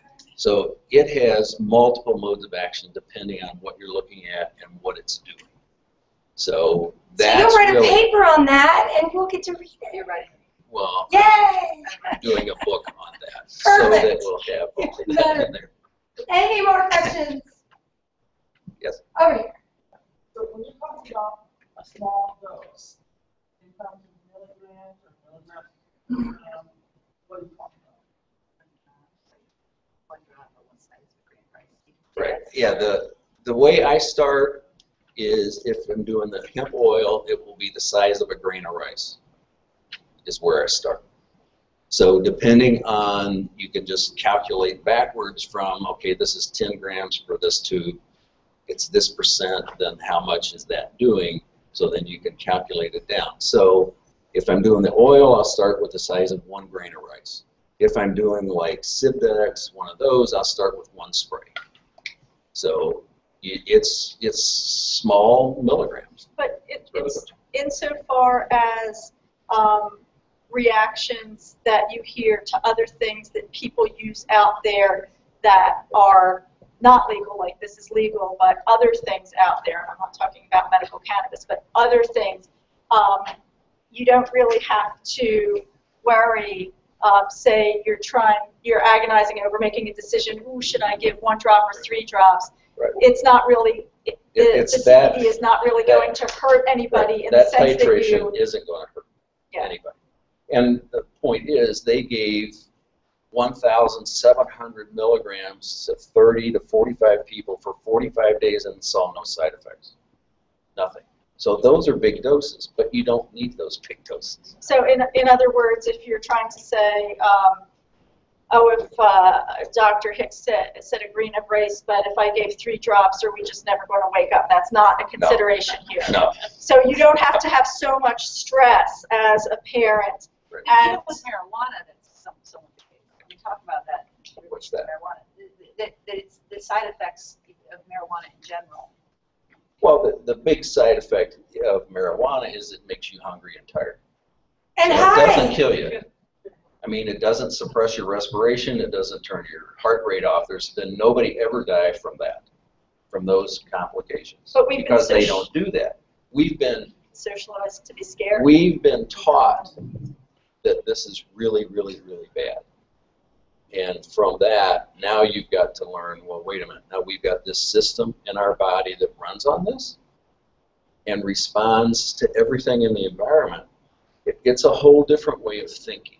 This is a natural And this, supplement. yeah, I mean, for centuries, this has been used in religious ceremonies, as treatments for seizures, for pain, for surgery. I mean, it's been used for centuries. It's an herb. I want to sell it next to cilantro, but I'm a libertarian. One thing, though, that they're going to find when they look up is they're going to find the study that talks about when they're under, and just bear with me, when they're under 25, there's risks to the brain associated with. But I'm quite certain that that's the marijuana with the THC. Correct. And not the CBD. That's exactly So when they right. see that study, it does not apply to a hemp product that's CBD only. Right. Because it is the THC piece that can change. Before the age of 25. Before, And yeah. smoking is a very different Well, process than an yes. oil. Right. And this does give you the percentage on the tube. And again, if you or your loved one are able to take capsules, it's very easy to just hold a capsule under it and put drops in. So very, very easy to administer. And on the web, now this went off, just bear with me a second, Dana. So I'm with you, Terry. Stewart Environmental Project laboratory report for those of you who are concerned about the analysis of contaminants, Stewart Environmental Project. We need to pick up with Suzanne Go, Dr. Suzanne Go, neurologist, in just 5 minutes if anybody needs a brief break. Thank you. Woo! Great questions. Good.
Welcome back to the AutismOne Thrive Day of Top 10 Takeaways.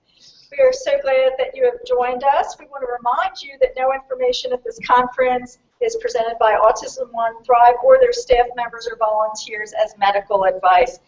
Patients and caregivers should research all information given. Every person's physiology is unique, and all information should be discussed with the patient's personal physician or other specialist appropriate to the symptoms and body systems involved in their individual situation, who provides the patient with regular medical oversight. Our next speaker I'm happy to present is Dr. Suzanne Go. Dr. Go is a board-certified pediatric neurologist who has served as co-director of the Columbia University Developmental Neuropsychiatry Program for Autism and Related Disorders. She has been an associate research scientist and assistant professor of clinical neurology at Columbia University, a Rhodes Scholar. She graduated from Harvard University, University of Oxford, and Harvard Medical School. Dr. Go is the author of Spectacular Bond, Reaching the Child with Autism. Thank you, Dr. Go, for joining us. Thank you so much. It's such a pleasure to be here. I drove up last night. I'm based in San Diego, where I have a private practice, and recently moved there from New York City, where I was on faculty at Columbia University.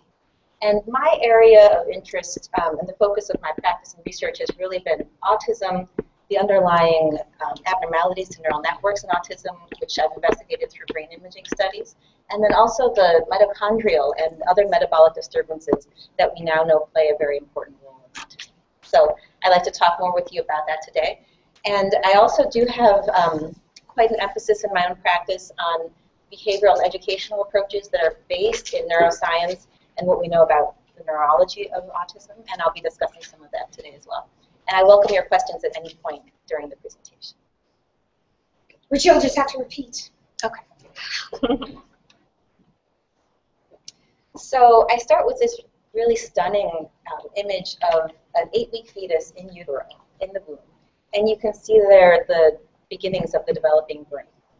And the process of brain development, where the neurons proliferate, they migrate, they differentiate, and they form neural networks so that this magnificent structure, the adult human brain, can form, is just an enormously complex and intricate process, which we now understand a great deal about. And we also understand how this process is altered in autism.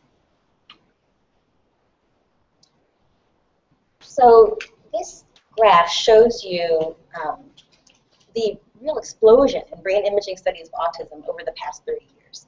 And much of what we know about the brain and autism comes from brain imaging studies. So you can see that in 1984, there were 3 studies published, and then in 2013 alone, there were 241.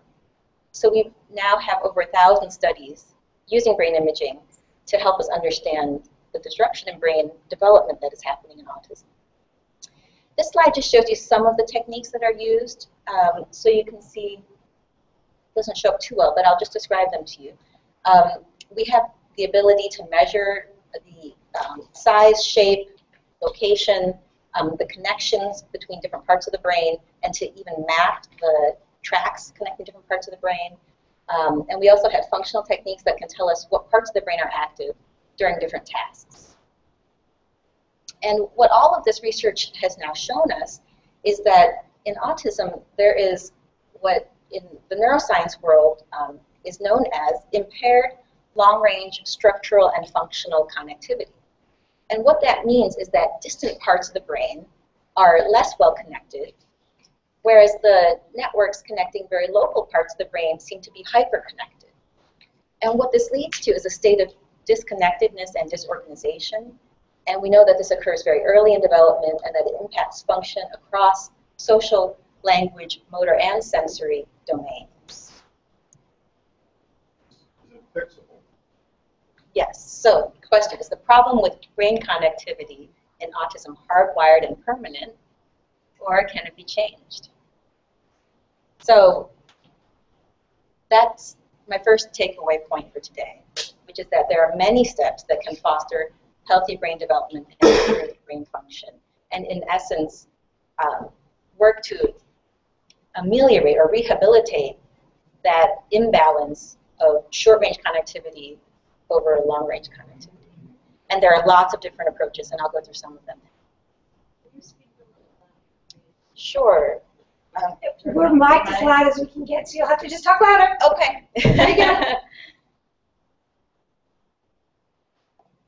Okay, so for me, this is the model of autism treatment that I find most helpful. And there are a range of different therapies that we do need to draw from because they are synergistic and they're all a critical part of autism therapy.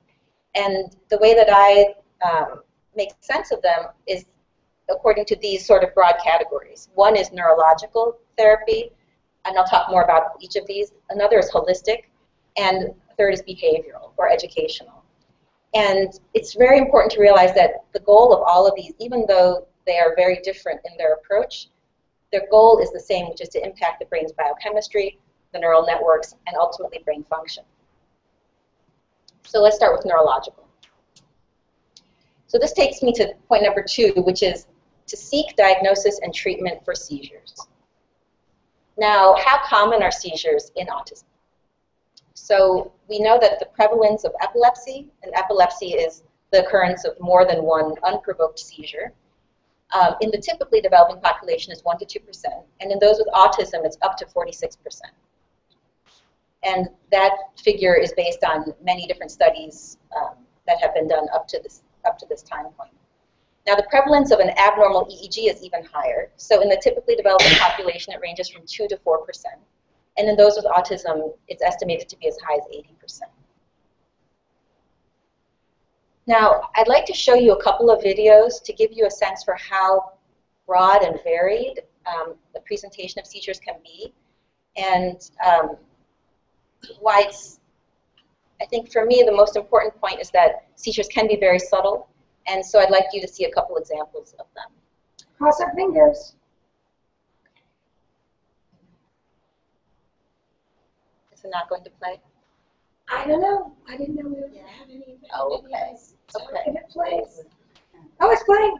Oh, it's going through. I see. It's not in the video. Okay.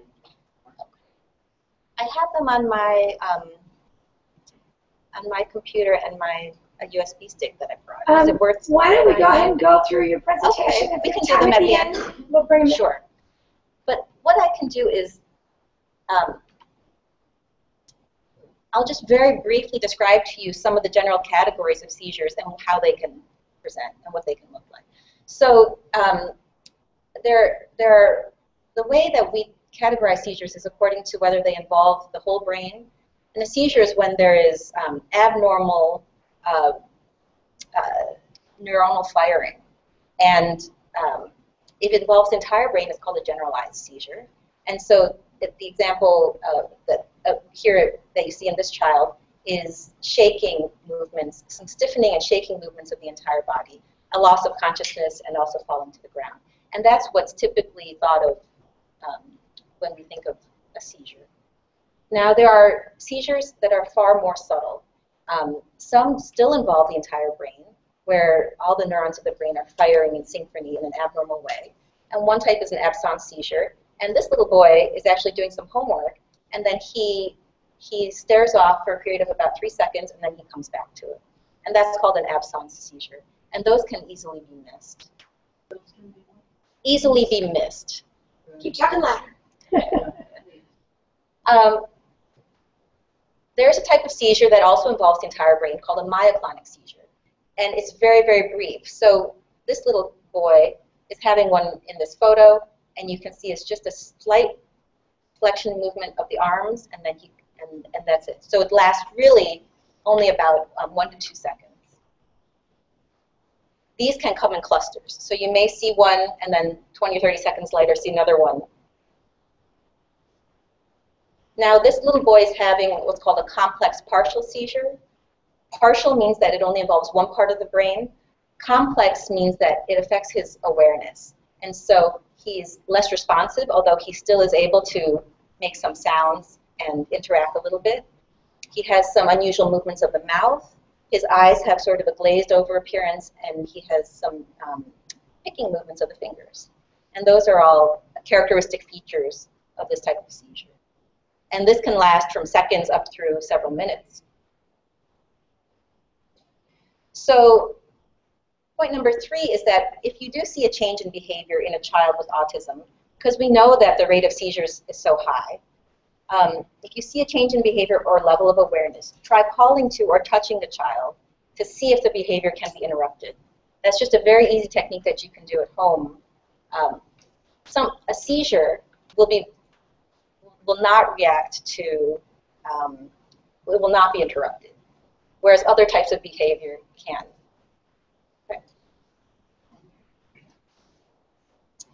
Now, the next point, I want to move on to talk about a really exciting and emerging aspect of research in autism, which is mitochondrial dysfunction, and talk about testing and potential treatments for mitochondrial dysfunction.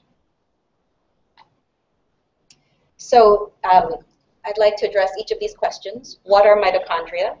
What is their role in autism? And what does that mean for treatment? So this is a schematic image of a human body. And we know that the human body is made up of many different organs and tissues. And the cells of the human body are where the mitochondria are located. So mitochondria are called intracellular, meaning located inside cells, organelles, meaning they're these tiny structures within cells. And here on the left, you can see an actual picture of a human skin cell. And on the right is a drawing. Now, the body of an adult has close to 100 trillion cells. And you can see here, circled in red, are the mitochondria. Now, there are only 2 mitochondria shown here, but in fact, a single cell can have up to thousands of mitochondria.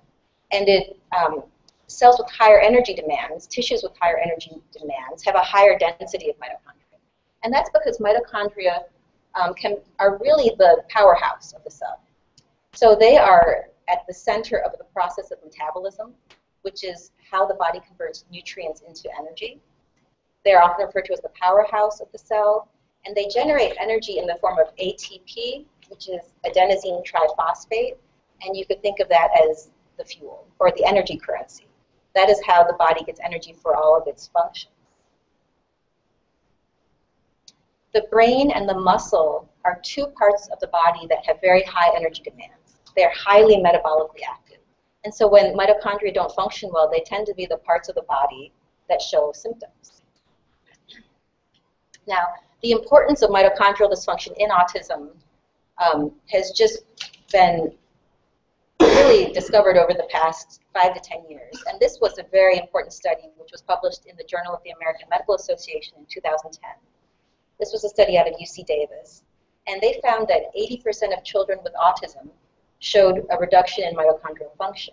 And in particular, the part of the mitochondria called complex 1 of the respiratory chain. And since then, there have been many, many other studies also indicating high rates of mitochondrial dysfunction in autism. This is a review paper that compiled the results of 18 different studies on mitochondrial function in autism, and they found that 78% of those with autism had blood tests indicating mitochondrial dysfunction. And this is another excellent review paper where the researchers describe how mitochondrial dysfunction can explain the range of different symptoms seen in autism. This is a research paper that I published with colleagues at Columbia University, and it was published earlier this year in the journal JAMA Psychiatry, which is the psychiatric edition of the Journal of the American Medical Association. And what we identified was mitochondrial dysfunction directly in the brain tissue of children and adults who have autism. So I just want to tell you a little bit more about our technique. You can see here on the right, it's not showing up quite clearly, but I'll describe to you what it shows. That is a brain scan. So that's an image of a brain. And we were able to look at each cubic centimeter of brain tissue to see whether or not a biomarker called lactate or lactic acid was elevated. Lactic acid, when it's elevated, is a marker of mitochondrial dysfunction. So A single brain has anywhere from 1,000 to 1,400 cubic centimeters of brain tissue, and we look at each one of those to see whether lactate was elevated. Prior studies had used the approach shown on the right. They had concluded there had been 2 prior studies that had looked at the question of whether there was mitochondrial dysfunction in the brain in autism. And they had looked at 2 large territories of brain, an average signal around those 2 territories. And you can see those in red and green. And you can also see that they left large territories of the brain unexamined. Their conclusion was that there was no evidence for mitochondrial dysfunction in autism, but you can see that there were real limitations to their techniques.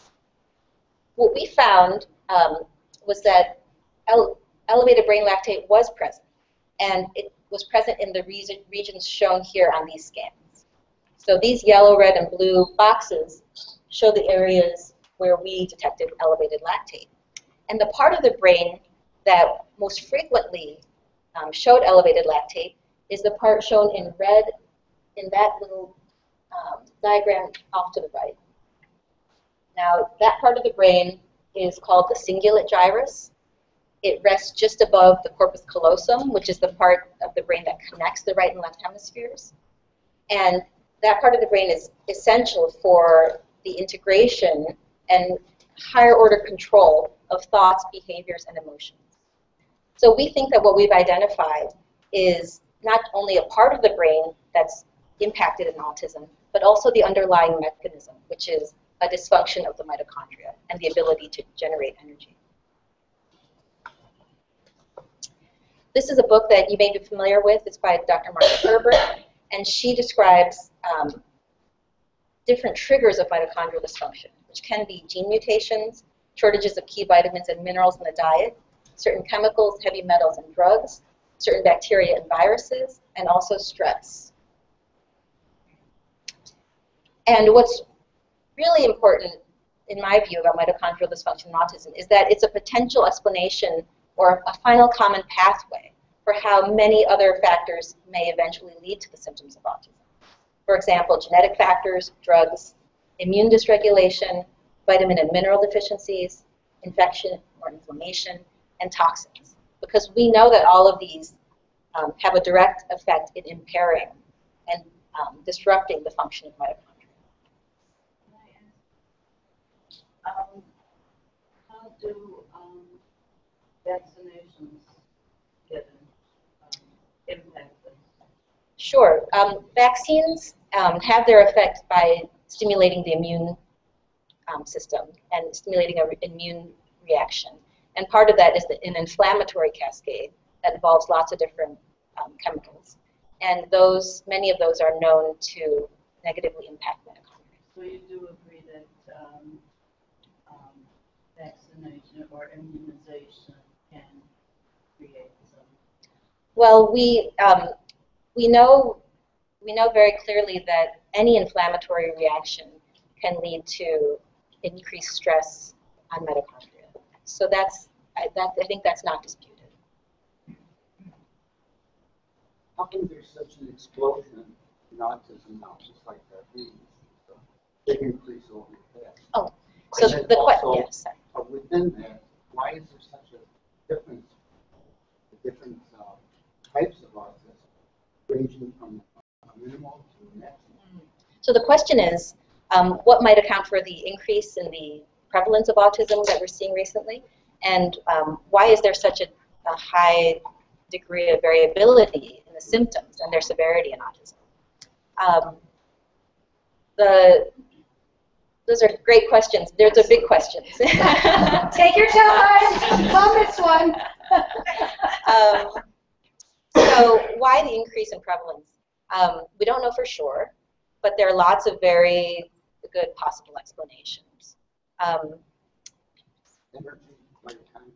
Yes, so mitochondria certainly is, because as you can see in this diagram, there are lots of physiological stressors that we know affect mitochondrial function. And there are lots of reasons why in modern life those physiological stressors may be increased. Our exposure to many of these things may be increased. And there is, of course, as well, we know that increased awareness leads to increased diagnosis, and diagnostic criteria have changed, so that could certainly be a factor. And as for why there's such a wide range in symptomatology, you know, that's true really for neurological and psychiatric disorders in general. There's You need another right.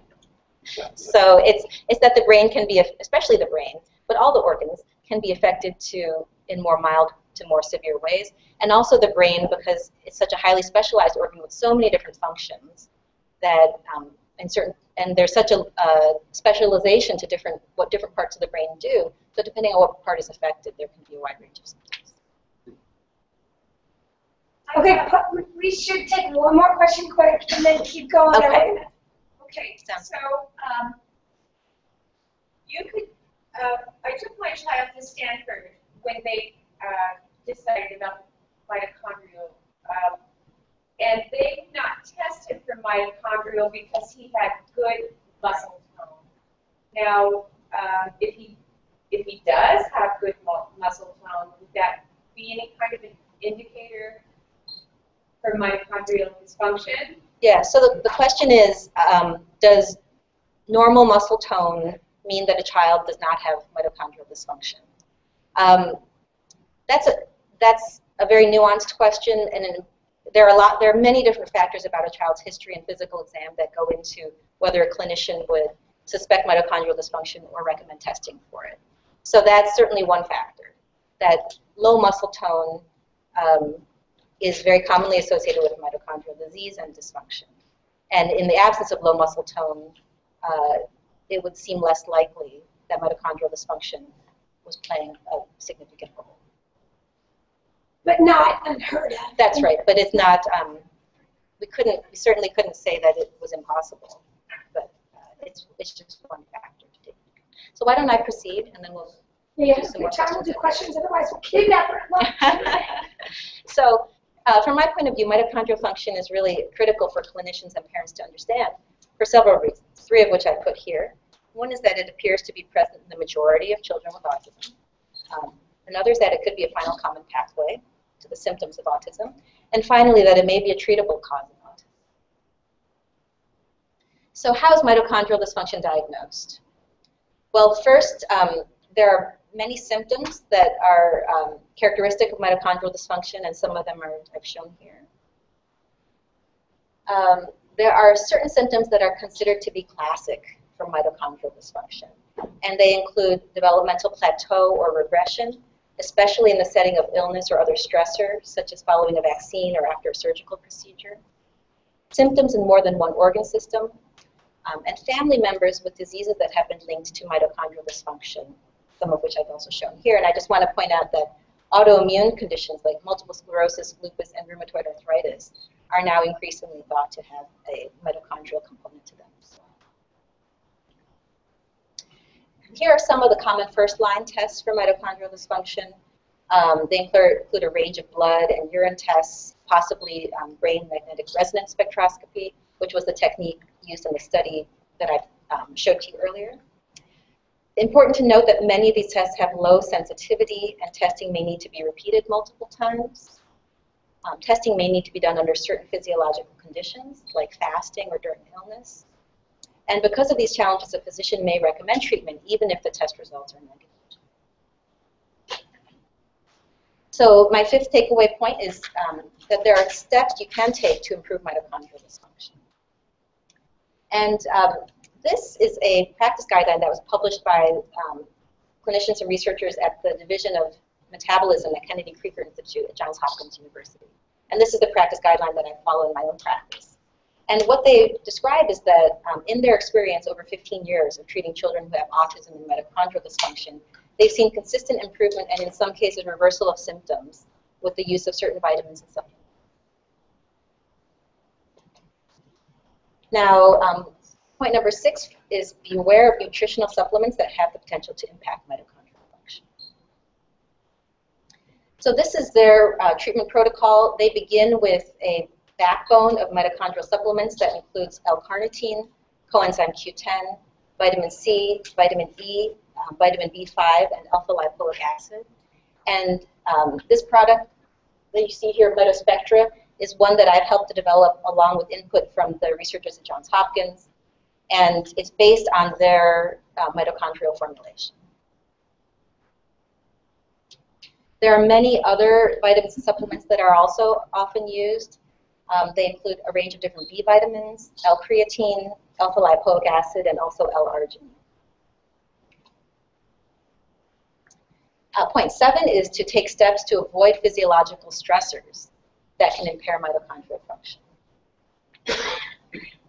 And some of these include limiting periods of fasting, increasing meal frequency and improving hydration, avoiding potential mitochondrial toxins, such as valproic acid, which is a seizure medication, certain cholesterol-lowering medications, and also certain antibiotics, and avoiding physiologic stressors whenever possible, such as illnesses, dehydration, fever, temperature extremes, surgery, anesthesia, prolonged fasting or starvation, and especially any of these in combination. Of course, it's not always possible to avoid these types of stressors, and so providing supportive care during those periods can be helpful. And finally, consistent moderate exercise is known to improve the function of mitochondria over the long term. Now, this is a description of the potential benefits of treatment, and this is from the United Mitochondrial Disease Foundation. They say sometimes treatment may be beneficial and noted immediately. Sometimes the benefits of treatment may take a few months to notice. Sometimes the benefits of treatment may never be noticed, but the treatment may be effective in delaying or stopping the progression of the disease. And finally, sometimes some patients may not benefit from therapy. This is a clinical trial that looked at the effect of L-carnitine, which is one of the key components of the mitochondrial cocktail, in children with autism. And these researchers showed that children who were treated for mitochondrial dysfunction using L-carnitine for 3 months had improvement in the symptoms of autism and in muscle strain. So now, how much time do we have left? You have 3 minutes. Oh, okay. Why don't I, then I have a little bit here about behavioral therapies, but why don't I skip that and we can take a few questions. Are you sure you need that? Is that okay? Yeah, is that okay? At least cover the 10 points. Okay, I'll so do that. So I'll go to number 8. So this is in reference, when I say go beyond conventional approaches, this is in reference to, I think, to all therapies, but in particular to behavioral and educational therapies. And I want to tie this point to a research study we did at Columbia of a reading and writing program in nonverbal children with autistic disorder ages 5 to 13. And what we were able to show is that children who could not speak were able to read and write with comprehension in the absence of spoken language. We know that visual processing is enhanced in many individuals with autism, whereas auditory processing is usually impaired. And hyperlexia, which is the precocious ability to read before the age of 2, is a condition really only associated with autism. So there is an enhancement in visual processing that can really be capitalized on, and a full language system can be taught to children through reading and writing. So I really think that's the treatment approach of the future for language intervention in autism. And point number 9 is to create an individually tailored treatment plan, both when it comes to medical and also behavioral therapies. And finally, to include the next generation of research-based medical, nutritional, behavioral, and educational therapies for all children. This is the website for my clinic, which is based in San Diego, where my goal is to combine the best biomedical, neurological, and behavioral treatments for children. So thank you.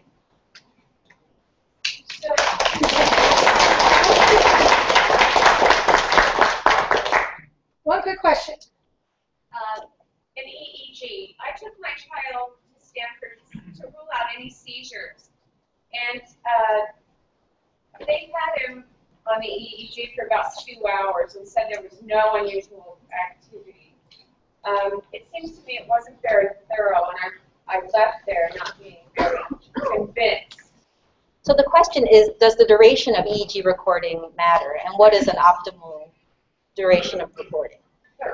It depends a lot on the individual child, but we do know that the longer that a recording is, the more likely you're able to find abnormalities if they are present, and that recording both in wakefulness and in sleep is also higher yield than recording just during wakefulness.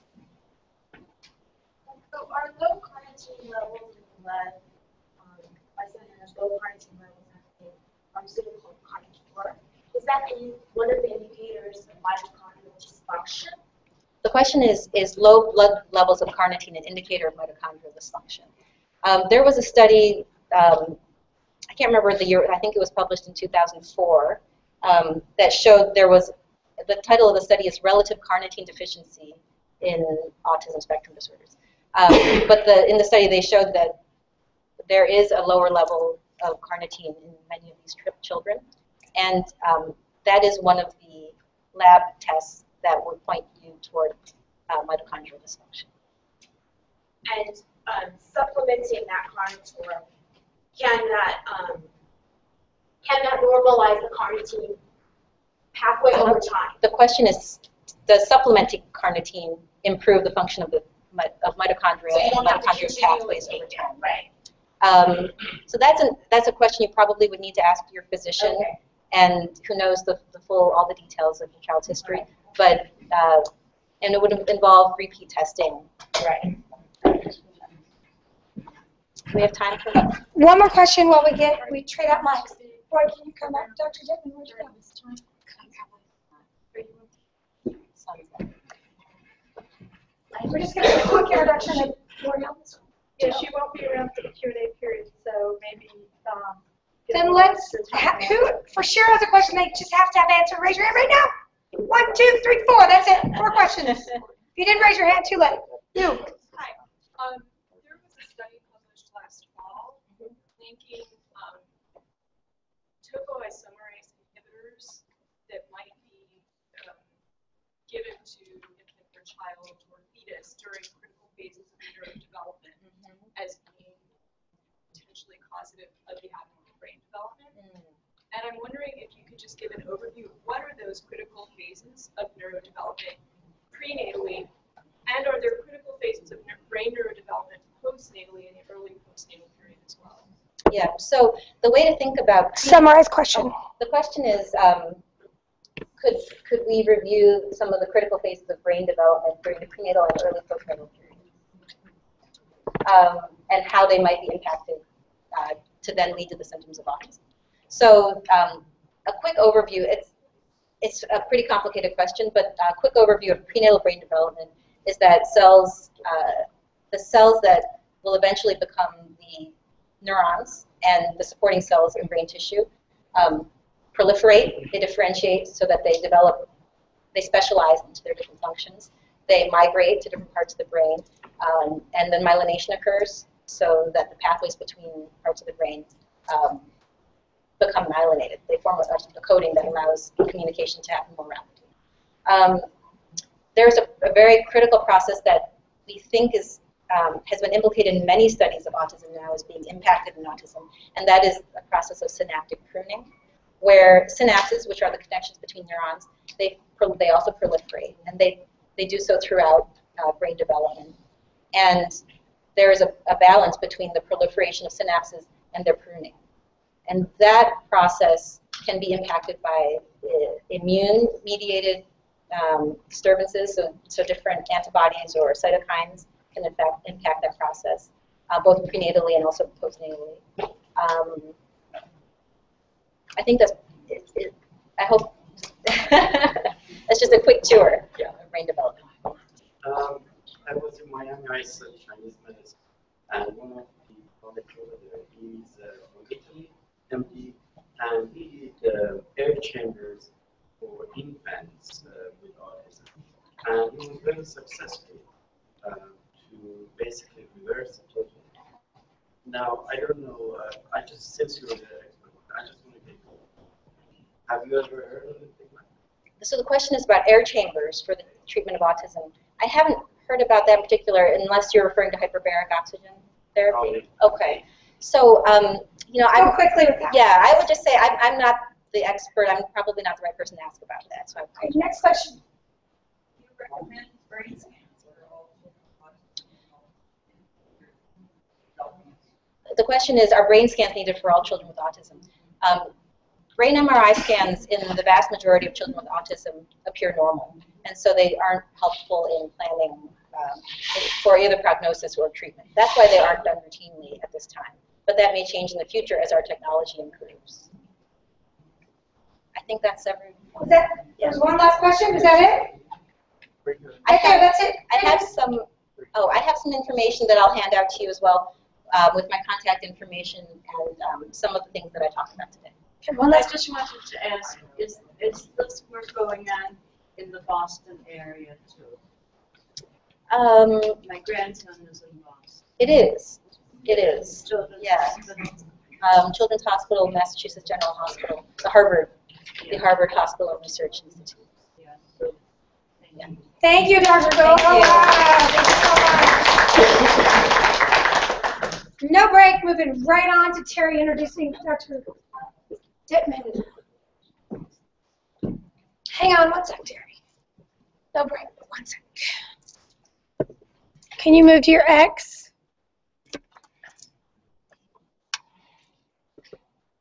Terry? I go where Dana tells me. Yes, you do. Okay. You're good. We had the privilege of hearing a little bit more from Dr. Suzanne Go, so I'm going to give a brief introduction of Dr. Roy Dittman, who is the author of the landmark book, Brighten Baby, A Revolutionary Organic Approach to Having an Extraordinary Child. Dr. Roy Dittman. Are you live? Test, test. Test, test. Can you Perfect. Yeah, talk kind of loud. Okay. And here's your arrows right here. Thank you. But look out this way because this is your lovely camera and all that stuff. Okay. All right, thank you. Welcome, everybody. I'm more on the preventive track. I'm a perinatal specialty is my specialty for 31 years. And so I'm going to be talking about how to prevent autism in the preconception and conception phase today. But you will get a lot of information if you have a child with autism that will help you as well. And I think one of the most important things for us to get out of the autism epidemic is that it's important to share everything we have learned, whether we're practitioners or parents, with everyone we know, so that they don't have to go through what we went through. In 1992, my son was born with autism spectrum disorder, and I had to get up to speed quickly, but because I knew how to intervene early and people told me about their experience, I was able to get him well fairly quickly. So the earlier we can know about these things and we can inform people, the better. And the preconception phase is where we have the most power to direct both parents to clean up their bodies, strengthen their bodies, balance the endocrine system, and correct things before they're a problem. So this is where people can go from being victims of the decades of contaminations and that have accumulated in our food chain. So these are things that we're going to go through this very quickly. These are things that people can avoid that are very important. Soy and rice. People who eat a lot of soy and rice, has a lot of phytates in it. It binds the zinc. One of the problems that we're going to be talking about today is the copper-zinc ratio. It's very important in children with autism spectrum disorders. Now, you want to always reduce carbohydrates, sugars in general. These are inflammatory. As we know, really autism is primarily brain encephaly, inflammation of the brain. So if the gut's inflamed, with carbohydrates and sugars, by feeding pathogens, that's going to cause a problem in the brain. Right? So other things that cause problems is food allergies, food sensitivities like gluten, gliadin, right? Non-organic foods, glyphosate. This is a huge disruptor of our gene function, mineral absorption, and other problems, as Dr. Stephanie Seneff has pointed out so eloquently. Now, the other problem is artificial sweeteners. Many of these sweeteners have excitotoxins, like MSG, well, MSG is more of flavor enhancer, but like aspartame, for instance. And these also interfere with our body's absorption, and excitotoxins inflame the brain even more. You want to look at organic, grass-fed types of dairy and meats. Very important, because otherwise you're getting the contaminants through the GMO-fed animals. And as Dr. Mikovits has pointed out, there is very good evidence that these stealth viruses are passing from animals to humans. We used to think that that was not possible, but of course we know that is happening. So the other thing is simple things like nitrates, nitrites. When you're at Sprouts Market or Whole Foods, ask, does this meat have nitrates? Nitrites, you know, erythropoids. Fried foods are obvious. People know about that. But this is very important, much more important than people think. It congests the liver. It causes damage in the liver. Liver is extremely important, not only during pregnancy, but also in the children. Really, I would say it's like the #1, you know, visceral organ that we need to focus on, because it produces, you know, over 2,000 critical enzymes, polypeptides, hormones, synergists, and other cofactors. The other thing we want to look for, remember also, MSG can be hidden under things like, you know, autolyzed yeast extract and dozens of other little names like this. So you have to be careful, especially when you're traveling. A lot of times people don't ask the right questions in the restaurants. One thing I noticed isn't here, and it's feeding animals antibiotics, which adds on to us. Very good point. Number 11. Yes, exactly. Thank you. Well, this is a very important point. Very good. Absolutely, because... say what the point is. What? Say what the point is. They The didn't point hear is it. that, yes, the point is that what he was saying is the feeding of animals with antibiotics, they do this to control infection. But what happens to a cow that doesn't have good gut bacteria? That's a big problem, because actually cows, how can a cow create all these bones and a brain off of just grass? Think about that. Well, it turns out that they're actually, the grass is to feed the probiotics in their gut. They actually live off the probiotics. That's part of what veterinarian scientists understand. And we're not dissimilar from them, actually. So thank you for that. Now, the other thing, and let's move on to the next one. We've got a lot of ground to cover. So nourishing the gut with insoluble fibers, making sure that, you know, kids are pooping. Yeah, that's a really basic thing, but it's very important. They have to be moving the toxins out. If they're not, then stop everything for a while. Make sure that you're moving the gut. So what's a simple thing to do when a child has a fever, they're constipated? Magnesium citrate. You can get it at any pharmacy. It tastes like 7-Up, you know. It's a little bit sweet, but it solves a problem in most cases, right? Now, and there's gentler things that you can use, like aloe vera, in small amounts. Right? Kids are very sensitive to this. But remember, we're talking about the parents primarily today. How do you clean up your own act so that you don't pass on these gene weaknesses, mitochondrial dysfunctions, congested liver problems, and deleted genes, even from heavy metals? So boost your probiotic levels. These are very important, because if you have an exposure to a pathogen, the probiotics are a buffer mechanism for your body. In other words, they'll crowd out the pathogens. And probiotics neutralize heavy metals. Not entirely, but it helps a lot. So a child with deficient minerals and probiotics and enzymes doesn't have the slack, or they don't have the wiggle room to adjust or adapt to these toxins well. So that's even more important. Okay? And let's go to iodine-rich foods here. Iodine-rich foods, phytoplankton, kelp, dulse, seaweeds, and then things like that have sulforaphane.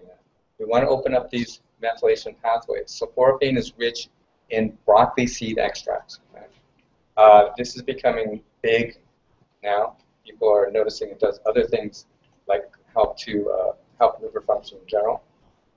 But things that are rich in sulfur, foods that are rich in sulfur. Avoid, any food that has pesticides on it. How many generations now have accumulated pesticides? You know, about 3 generations now. Since World War II, we've been using pesticides. A lot of people don't know those pesticides are accumulating generationally in your ovaries and in the testicles. So with each generation, it gets worse and worse. We've hit a wall. That's where we're at now. Now it's a generation where we don't have any more wiggle room. So you want to eliminate these pesticides from your body before you conceive a child. Now, a lot of people we have are interested in Bright Baby Book. Our grandparents, their aunts and uncles. They've had someone in their family who was born with autism. But I tell people today, look, the government's not going to save us, doctors are not going to save us, school teachers, clergy, they're not going to save us. Americans wait around for someone to do something about it. But this is an area where we have to take control. We can't say, oh yeah, the government's got it handled. They spent $100 million on genetic research on autism. Well, you know, how long is that going to take? So if we're having babies now and now and now. We have to do something about these things right now. And the best way to do that is for you to share your information with your friends and family. I can't emphasize this enough because otherwise more children will be born with these autism spectrum disorders, and that's not really necessary. We know how to fix these things today. We know enough about it. So let's look at healthy oils, for instance. Hemp oil is very, as we were discussing this morning with Dr. Hicks. If you look at things like freshly ground flaxseed oil, coconut oil, fermented cod liver oil, krill oil, sea buckthorn oil, these are anti-inflammatory oils. They're precursors for hormones. The oils are very important. Why? Because they penetrate through all the tissues in the body, and they're very, very powerful. Now, a lot of people say, I want to be a vegan. I have lots of friends in Santa Monica, California. And they're wonderful people. They care about the environment. They don't want to hurt animals. I was a vegetarian activist my whole life. But I say, time out. You know, I've seen so many disasters from people who eat perfect diets. They do yoga. They meditate. They love the universe. They love everybody. But the problem is they come and they say, how did I have an autistic child?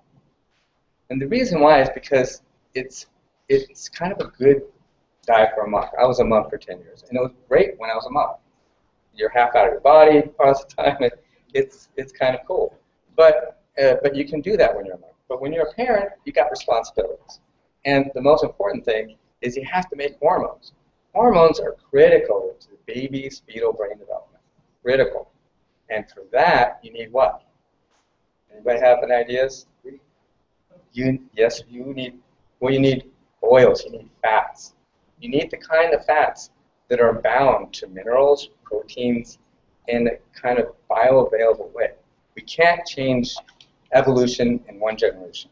Even if we want to become vegetarian, it's not necessarily going to work like we think it's going to work. So vegetarianism and veganism, I have a whole chapter. I don't want to criticize vegetarians because they're really good people and they mean well. But this is an area where I say, time out. Probably you should reconsider being a vegetarian because they tend to have more copper in their diet and they tend to have more bound zinc. That's a dangerous situation which we're going to go into in a moment.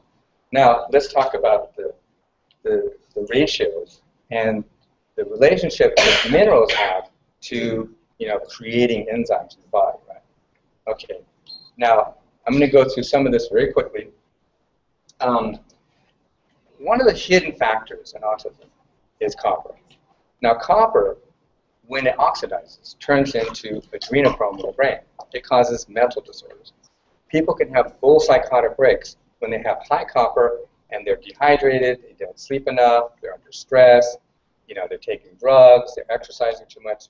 I've seen it firsthand. I used to work in a mental institution when I was in college. And I was very curious about this. It made me very curious about researching what caused such an extreme disorder where you see somebody who thinks they're actually a duck or a chicken and they're sitting on a chair. And I'm like, how does that happen? Well, this is how it happens. Now, autism is a kind of extreme stress on the brain, the nervous system, and the mitochondrial function within the cells, as Dr. Suzanne Go was talking about. Very interesting, because mitochondrial function is critical in the preconception phase. Why? Because the sperm has to have that good mitochondrial function. A lot of men mistakenly think, this is in my area. Wrong. This is very important that men understand that the quality of their sperm pre-conception is really, really important. So this is another thing to talk to people about. Back to the copper. Copper is very estrogenic, right? It congests the liver. It's a huge factor. It's kind of a blind spot in this area. And it has a lot to do with mitochondrial function or dysfunction. So copper excess or copper deficiency. Think like copper deficiency is more like ADD. Copper excess more like autism. Now, it often occurs with these other patterns. Just hold on, because we got a lot to go through, and we'll just do it at the end, okay?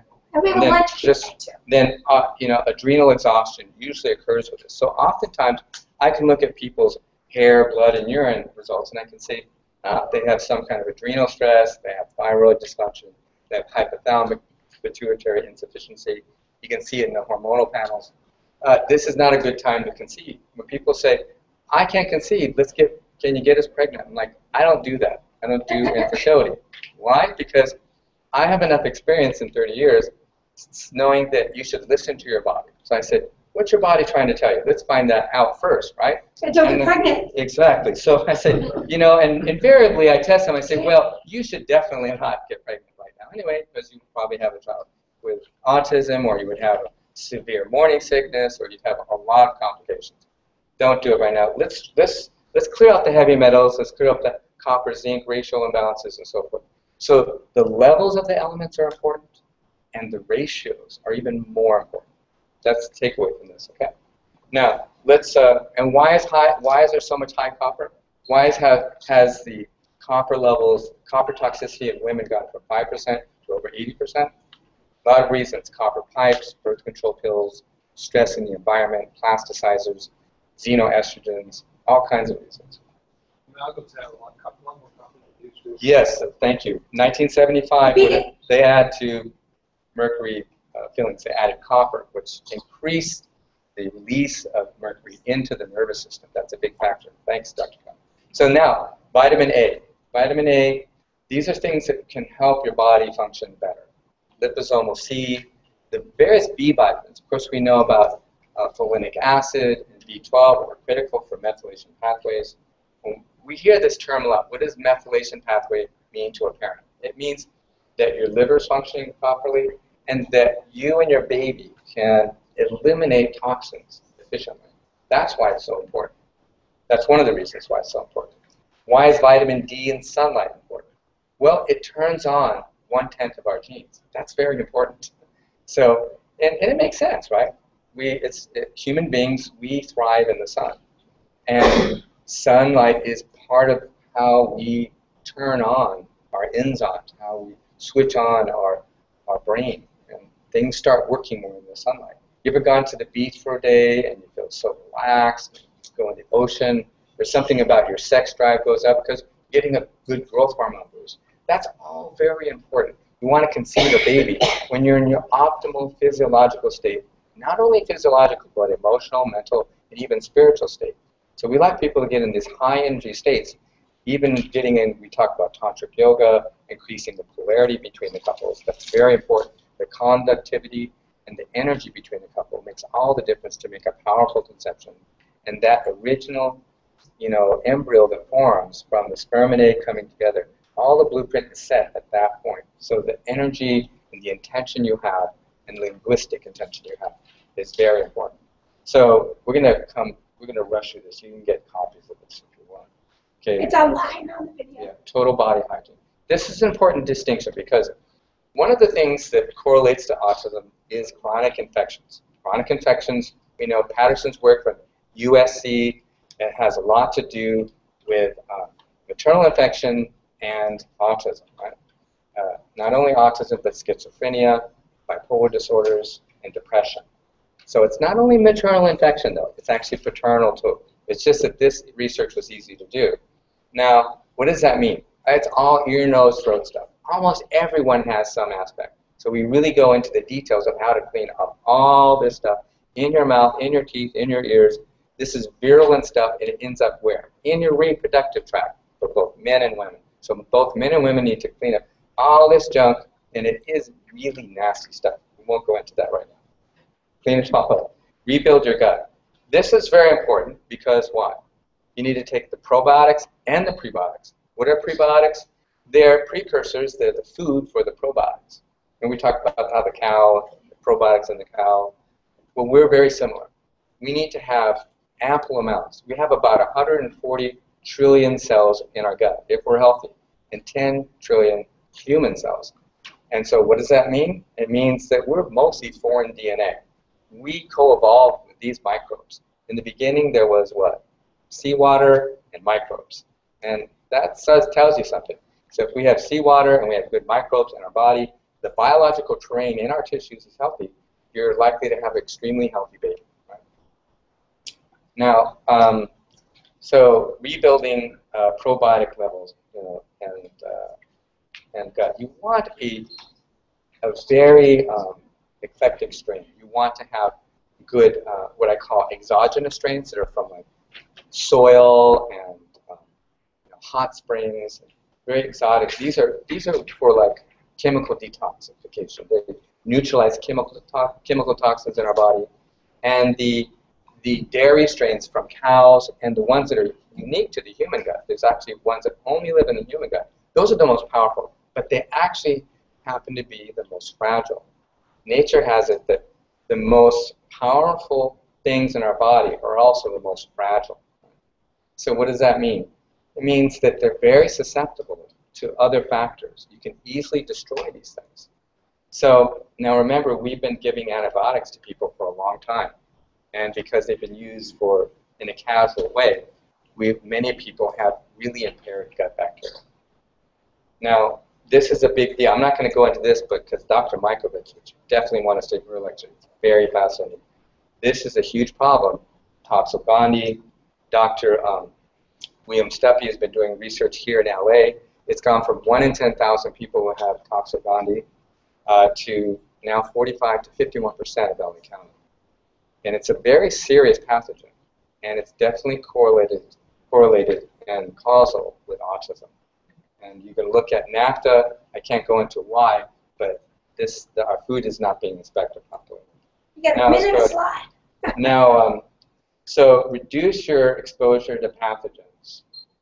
I feel like I'm speed dating. You're speed dating. Let's go. And then, yes. And then next. And that was just 3 dates worth right there. Exactly. And so you see, you see these pathogens and exposures. These all need to be regulated. You have to keep track of your exposures and where you go, what you're breathing. Heavy metal elimination. This is very important. We're getting it in all kinds of areas, and it can be exacerbated by EMF stress, by the way. Chemical detoxification. These are the kind of things you can do, like infrared saunas, swimming in the ocean, things like that. Stay hydrated. You want to make sure that you're neutralizing the estrogens with something like DIM, diindolylmethane as well. Rebuild your bioterrain. Let's go into your car, home. That's not so important. Let's go to the last one. Oh, it's all important. It's very important. Time. Yeah, this one. Here it is. Balanced menstruation. This is the last one. Okay. This is very important because, in my opinion, if a woman has problems during menstruation, that's the first thing I fix. So I haven't had a failure since 1983, and that's when I started. So never had a failure.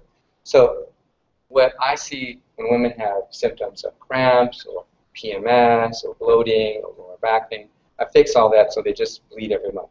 So that's the first thing I start with. Start with that first. As a woman, you want to start with fixing your liver is the key and your menstrual cycle. And that's the first key. If you have any of those problems, you should fix them before you can see. Thank you very much for coming today. And thank you. Quick question while we're changing up. Keep taking my products of not only what you mentioned, but also the fact that also can have allergic reactions. You don't know why you put something on the body. The second thing is that probiotics. There are different kinds, like Lactobacillus acidophilus and bifidus. Yes. But those are only two. So This question is, there's different kind of probiotics. How do we know? Yeah, that's a very complex question. Can't really answer that now. The last one. But yeah, that's why I talk about you need different strains, and you got to make sure that they're friendly. Pass that But I'm off gonna at the pass same that on. time. You can Please, the still. last question about the relationship. You're a determined little dude over there. You can talk to Okay. Thank you, Dr. Dittmer. We do have a Q&A period coming Yes, up. we do. Yes, we do.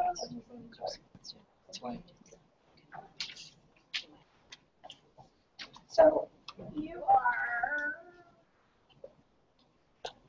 Okay, it's still rolling. Yes, quick intro, quick intro. It's all rolling. I just want to remind our audience that we do have a kind representative from Hemp Meds here, and they are offering their fine products at wholesale, so a nice discount. Please visit our Hemp Meds representative, and please also visit their website at www.hempmeds.com. It's now my pleasure to introduce Dr. Judy Mikovits. Dr. Mikovits earned her PhD in biochemistry and molecular biology from George Washington University. In her 35-year quest to understand and treat chronic diseases, she has studied natural products, chemistry, immunobiology of retroviral-associated inflammatory diseases, epigenetics, and stem cell biology, among other things. Thank you, Dr. Mikovits. Thank you. Yay! So check that out. Thank you. So, Roy, I'm going to help you out a lot because you helped me out a lot by saying a lot of the details. So I can get this down to 3 slides and get us back on time. No, we're good. Because most of what we heard this morning gave me good background and introduction to a rather difficult topic, and then I can show the pictures and make it easy. Dana asked me to talk about microbial burden in autism. And so she listed questions, and I simply answered them. So she said microbial burden in autism is an integral issue because, well, as we've heard a lot about tomorrow, there are trillions of microbes in the gut. 10 times more than total cells in your body are the microbes in your gut. They're essentially considered now to be a forgotten organ, another thing that you inherit, say epigenetically, because your environment, your genetics, those various human-only commensal bacteria that we learn about, they play a big role in metabolizing, as we heard this morning, digesting everything that goes into your body, and they produce both antiviral, antimicrobial, antifungal. They're part of your immune system. And another thing that's very important is they have a great deal of influence on the brain, as we've heard, in reducing inflammation and other things. So I show here schematically, LPS is the lipopolysaccharide on bacterial cell membranes and walls, and that's the little red dots. And you see the gut microbiome sitting on top of the gut epithelium. So the gut epithelium is the layer of the cells that protect what goes in and what goes out. So we hear a lot about blood-brain barrier.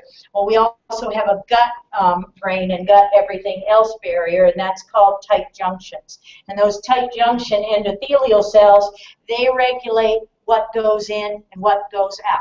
And when you get LPS in the bloodstream, that's bad. That's supposed to stay out. These molecules in the cells are supposed to keep the molecules that are supposed to be enhancing liver function, enhancing muscle, and balancing the fat metabolism, as well as everything that goes on in the brain and the hypothalamus. Unfortunately, and the slides are cut off a little bit in the bottom, but I post all of these slides on my website, as well as probably every talk I've given in the last few years. But LPS will increase inflammation. it'll increase insulin insensitivity. So your insulin system, we all know the sugar metabolism is a big problem, the increase in pancreatic cancers, things like that. Macrophage infiltration, that's your innate immune response. That's what has to respond to these things, and it creates, as we heard from Dr. Go in the question answer, these inflammatory mediators, cytokines and chemokines, an imbalance towards pro-inflammation. So everything there now is causing inflammation simply because we something damaged our tight junctions, and we'll talk a lot about what that is, those in that gut epithelium, and allowed the LPS and other molecules, toxins that shouldn't be in the body, in the bloodstream, and now they're causing the problems. So the gut and the immune system affect the nervous system and cause the symptoms because the gut is considered the second brain, and 70% of the immune system is in the gut. We have these molecules I mentioned called cytokines and chemokines.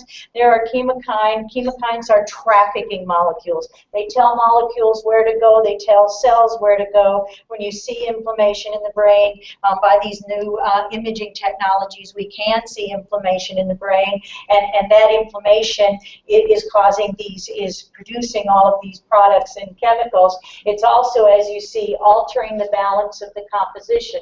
On the right-hand side of the screen, you see the microbiota that are the good ones that are supposed to be here, making the appropriate molecules to stimulate the various cells. And there, because our tight junctions are leaky, we've got that leaky gut we hear, that's what you're messing up. You see all kinds of things, and the balance is disrupted. The homeostasis that Dr. Hicks talked about is disrupted.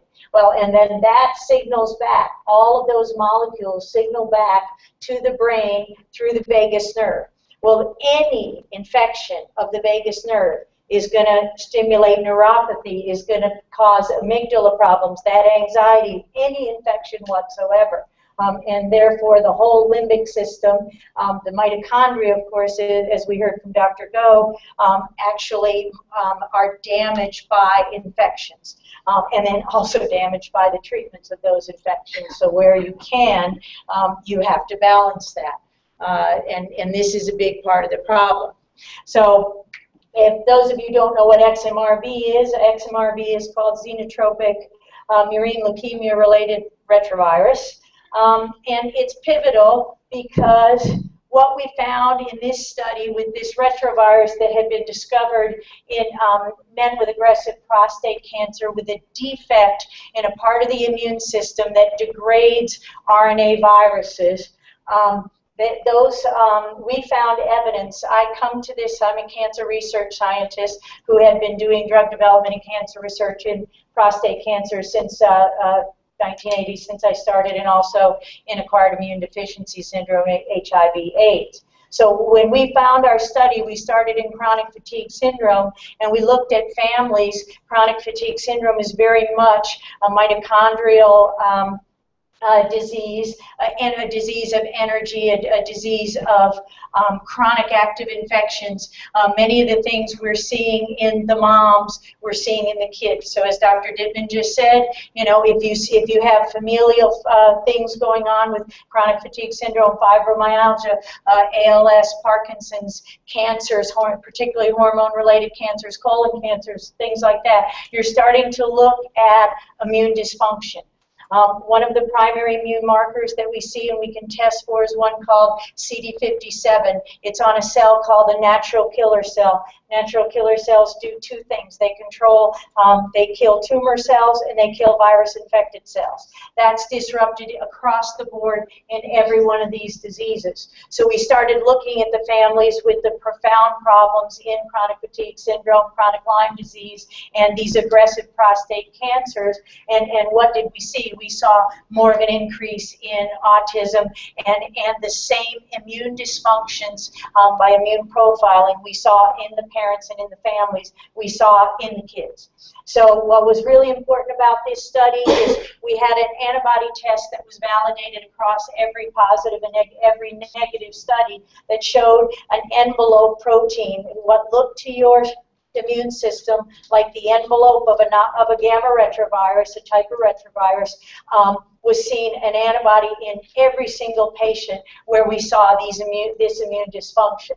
So it included those where we saw infection of that brain microglia. Those are the brain macrophages, the century to keep your brain active, and that will cause severe inflammation. We saw infection and dysregulation, actually identified that protein in the gut in those tight junctions. So the damage of the gut epithelia could be seen as being done by that protein, whatever it is. Vasculitis, all of these diseases involve vasculitis. And then, of course, that extreme abnormal immune profile, which you can test for. And we heard this morning that autoimmunity is a part of every one of these diseases. The hypothesis is that the autoimmunity is caused by your immune system trying to clear these infections, and the cells that are infected are lysing, dying, and eventually the immune system can't tell self from non-self, and it starts attacking the proteins. One of the earliest studies that led us to this at the Mind Institute, probably 2007, Judy Vandewater described in mothers with autism an autoantibody to a 37 kilodalton protein. That 37 kilodalton protein we hypothesized and had been testing would have been RNA cell, that very gene in men with aggressive prostate cancer where this virus had been identified and where we saw evidence in every single disease. So it's important, likely you know that this, all of these studies have been discredited in one way or another. Their retractions have been forced from the literature, but we learned so much about the exotic biology of retrovirus. They're aerosolized, folks. They're not just blood-body fluids. So when the CDC tells you they are, be careful, because XMRV studies prove they were not. Very important studies. How to test, I just mentioned it, inflammatory markers, immune profiling. These are easy tests that can be done. We heard a lot about the new non-invasive brain imaging technology. I've worked a bit with Jeff Bradstreet at the Newport Brain Center. They're doing great things there. Dr. Lynn, check it out. We're lucky to be in California. UCSD, Bob Navio, some just pioneering mitochondrial studies. We're in a great place to be. Genetic testing. Methylation is the process, a biochemical process of putting a methyl group on top of a gene and silencing its transcription. Methylation is key to brain development. Your patterns reset within days of your birth, and it's heritable, and yet it's theoretically modifiable. So methylation defects are key to all of the diseases, including autism, and viruses, particularly retroviruses, integrating into the genome where they jump in and out, disrupt that methylation machinery. The antiviral enzyme RNase-L is key. I should also give a plug to United Mitochondrial Disease Foundation. Attended a meeting a couple of years ago. They have a technology, a genetic testing technology across the board where they look at primary, just mitochondrial genes, but they also look at the 1,000 or so genes that are associated, nuclear genes associated with mitochondrial dysfunction. One of those genes that came up in a testing of several critically or bedbound children, teenagers with chronic fatigue syndrome, was RNA cell. So again, RNA cell deficiencies in clearing viruses are key. We heard a lot about the GI tract, gut dysbiosis, how to solve that with fermented foods, with probiotics, prebiotics, sleep abnormalities. If you have sleep abnormalities early, you know you have a problem with inflammation, pain, things like that. We can talk about that further. Question answer. Again, Roy and others gave us a lot on how to prevent and treat, and I just have to have as the top line of this, say no to vaccines. No, I've been an immunologist for 35 years, and I don't think they took that from me yet, but I've never, ever done a study on a 24-hour-old immune system. I don't know what it looks like, and I defy any of my colleagues to tell me they do, because it's unethical to do that. So why do we give a baby, a 24-hour-old baby, a vaccine to hepatitis B? Are you kidding me? You know, I just. Thank you for that. Use aluminum-free products. They change methylation. A lot of these retroviruses, these retroviruses and things are elements that comprise anywhere from 10 to 30% of our genomes. But your immune system silences them and keeps them sleeping giants. That's what methylation is good for, keeping them silent. Disrupting methylation with aluminum, with glyphosates, with the toxins in the environment, heavy metals, arsenic in water. All of those can wake up those viruses. You're supposed to keep them silent. Your immune system does it if it's functioning well. It doesn't need a vaccine or an immunization to teach it how to work. It needs to develop naturally. We heard a lot about gluten-free, hormone-free. We didn't touch on it, but GMO foods is the other big lie of the government. And that is that it's based on a hypothesis that those nucleic acids are degraded when you eat the food in the gut. That's not true at all. They're actually expressed and can actually recombine with your activated sleeping giants to create your own personal hell and new viruses.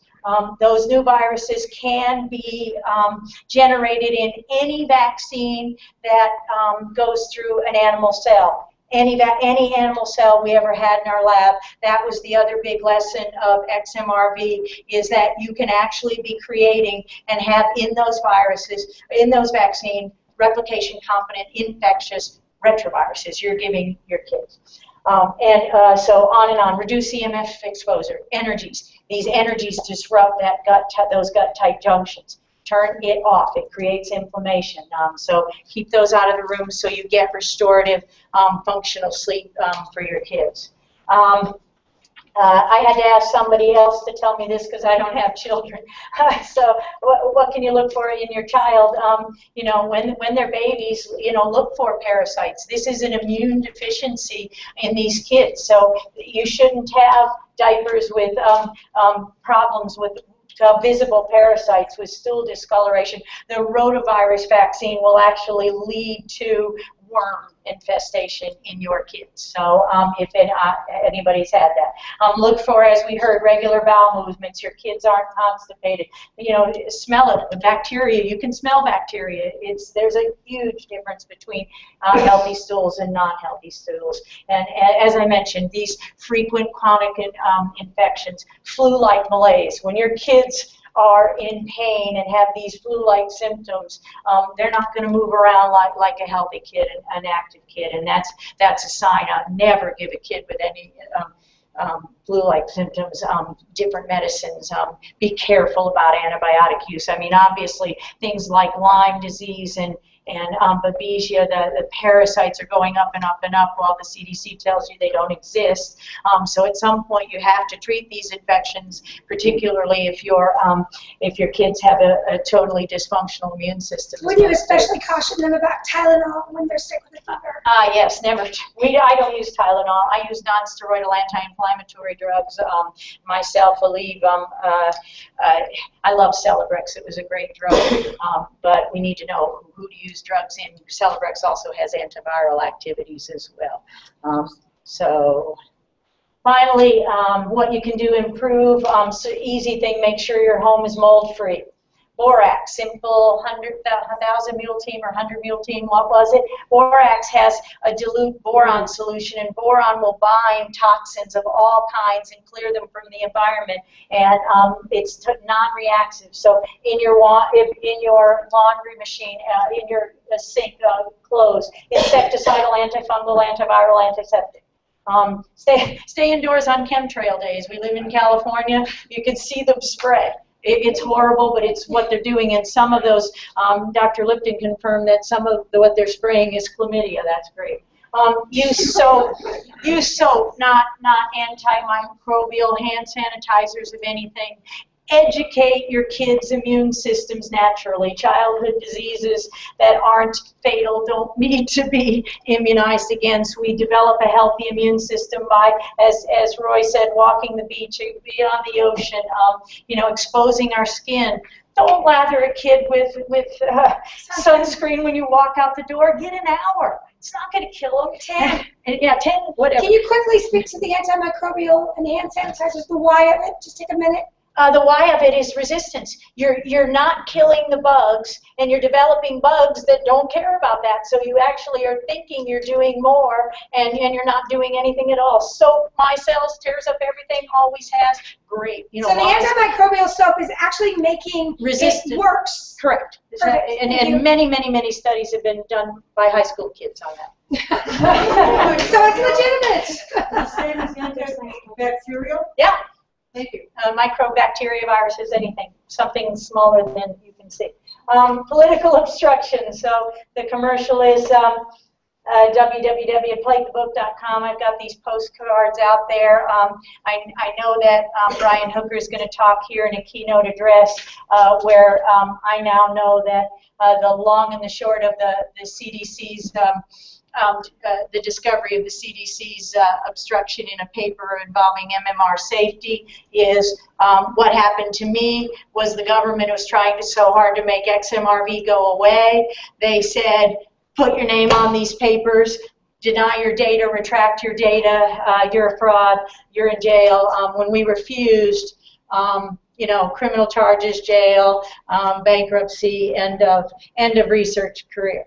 How to help? And the censorship of science. The NIH is totally broken. NIH controls grant funding. They control, the journals control who gets published. Where you publish determines what your funding is, and therefore you get no work. I submitted 3 grants to the CDC on viruses and chronic fatigue syndrome, or to the NIH, and Jim Jones of the CDC is reviewing. It's all corrupt. For 11 years. It is horribly, for 11 years. It is for 30 years. It's all corrupt. He'll die with it in his country. Well, but we have the power to end that. Private money can do the studies, as we'll hear, to get that done. Fund interdisciplinary research. You don't need to build a lab or an institution. Well, I work with my brain. I can scan the literature and read and review a grant proposal and make suggestions. And get good work done by people who are, there are a lot of great scientists looking for money. You don't have to put a scientist in a position where they'll lose their life if they don't put their name on a paper they don't believe in. Accelerate promising diagnostics and treatments. GC-MAP is a vitamin D binding protein immune modulator, first used in HIV/AIDS, in a lot of cancers, some of the same kind of overlap in immune deficiencies, showing some really great work, good benefit with Marco Ruggiero there and Jeff Bradstreet at the Brain Treatment Center, used in conjunction with some of the imaging treatments, really effective. Same thing's true with CBD, as we heard a lot about this morning. And with that, I'll thank you and take questions if there's any time. Oh, wow. Can I pause it for a second before we start questions and just let you repeat some of the things that you boldly said about vaccines to these parents, because most people won't say it out loud. So just the basic, your recommendations about vaccines to parents as an immunologist. No one should get a vaccine before 3 years old. Give your methylation machinery, your immune system, time to develop. What did we used to do? We didn't take newborns out of the house. Don't put a kid on an airplane. Not really good idea. There are a lot of things coming from other environments and other things, and it's difficult. If you have to vaccinate, I mean, there certainly, I'm not a no to polios and things like that. Obviously, when we stopped the vaccine program in HIV, we got a very aggressive TB strain. So there are some things that need vaccinations, but you can't vaccinate an unhealthy immune system and get a desired response. In the very least, you're increasing the problem you already have. So when I develop a cancer drug, anytime I do a combination therapy, I have to do an entire new clinical trial before I can release that as FDA approved. We throw combinations of vaccines. Why should a kid before they're 5 get 40 vaccines? You know, you don't need a good shingles vaccine. Have a good immune system. You won't reactivate. You'll keep those viruses latent. That's the immune system's job. You're not educating this, as we've heard from Andy Wakefield. Whooping cough vaccine doesn't work. flat out doesn't work, and they're blaming anti-vaxxers for these diseases coming back. They're blaming people who don't use vitamin sunscreen for skin cancer. Nothing could be further from the truth. Vitamin D controls 300 immune reactions. Gotta get the sunlight. You can't replace natural chemistry, and that's what we've seen. When you ask what's changed over the year? I mean, we can almost cure these kids, and now they're giving from the CFS, and now at pre-puberty, when all the hormones are raging, they're giving them HPV vaccines, and they've already got an immune deficiency and no functioning natural killer cells. The cancer is going up and up and up and up. It's bad. Sir, questions? Microwave, does it cause problems with the food? Number one, microwave ovens cause problems with food? Not that I'm aware of. We say cook in, you want your foods to be cooked in, microwaved in glass, no plastic, then you've got problems. But as far as is that kind of energy causing a problem, not that I'm aware of, but I think that Lee Cowden's going to speak to that in detail later. Ellie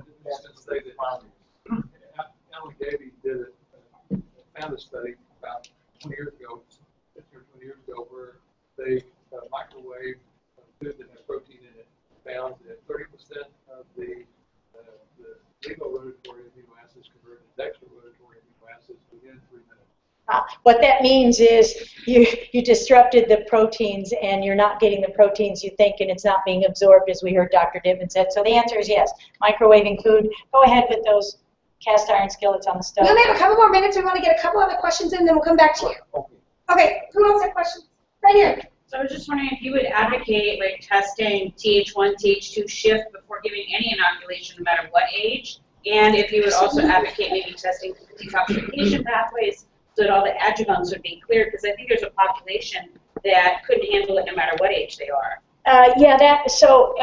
There are a lot of things that you could test. I wouldn't say Th1, Th2, because there's, I think, up to 19 or 20 of those right now. So, but I'd say that's why I like the genetic test of 23andMe? Well, it's not 23andMe. I used one from Maryland, but there are a number of them. I can tell you what it is. I'm not doing a commercial. But what it looks at is nuclear genes associated with chronic infections, nuclear genes associated. So now we've been able to take the genome, which we fully sequence, and know some of those mutations that are pathogenic, and there's a lot of work on them. So you can get a lot. Channelopathies are a big problem. So we talked about calcium bronze. A lot of these patients have defects in channelopathy, in ion transport that we never knew before. So I don't like the immune profiling testing in cancer where we are. It's really simple to look at just CD57. I don't really like bleeding these kids because the tests aren't where they need to be. They just simply aren't validated properly, and because you have different reservoirs of cytokines, brain's different than blood's different, it just doesn't always answer the question, and it costs a lot of money, and that's a difficulty. And if you wouldn't do it till the age of 3, by the time they get to the age of 3, you end up with like what I have, a 12-year-old who's never been to a pediatrician. You just forget to go. Okay, next person. My favorite is they want to come up with a vaccination for autism. Right. And Perfect. Next question. Any more? I just wanted to know about, I mentioned internet use, and the kids are constantly using these iPads. Just turn them off at night. Don't have them in the bedroom where their brains are rewired. Alex from the Brain Treatment Center is going to speak to that directly. So we'll hear a lot about that today. Okay, one last question over here. Regarding vaccines, is it possible to actually get disease from the vaccine? Sure. Absolutely. Repeat it, please. So the question was, is it possible to get the disease from the vaccine? That and many more if we're developing new recombinant viruses and in our vaccines from animal viruses that aren't supposed to be in your microbiome. Yep, that and so much more you can get from that little vaccine. One more minute, one more question. Asperger's father, having children become autistic. I'm not a geneticist, and I wouldn't say that necessarily. Asperger fathers have autistic children. I just have no. Dr. Adelson of the Adelson Center in Atlanta, Georgia. Way long, okay. Long time ago, that was one of the things he phenotyped out, was that he often saw Asperger's map, that whole dominant left brain in the fathers, and the moms tend to be a little like me, super hyper ADHD kind of thing. And those two together kind of were this interesting little pool of genes. But that was just observation where he had a lot of kids. Well, and since methylation controls gene expression, you might find some of those methylation changes, because it's heritable, in those families where you see the disease. So the gene expression would be different because of your genetic, your ability to methylate or not, and your microbial load. Okay, thank you so much, Dr. Lagerman. Wow.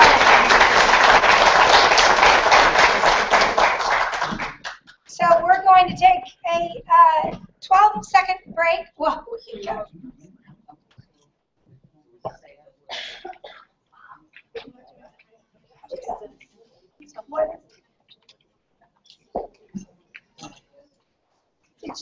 Are you good, Dr. Simmers, on the mic? Dance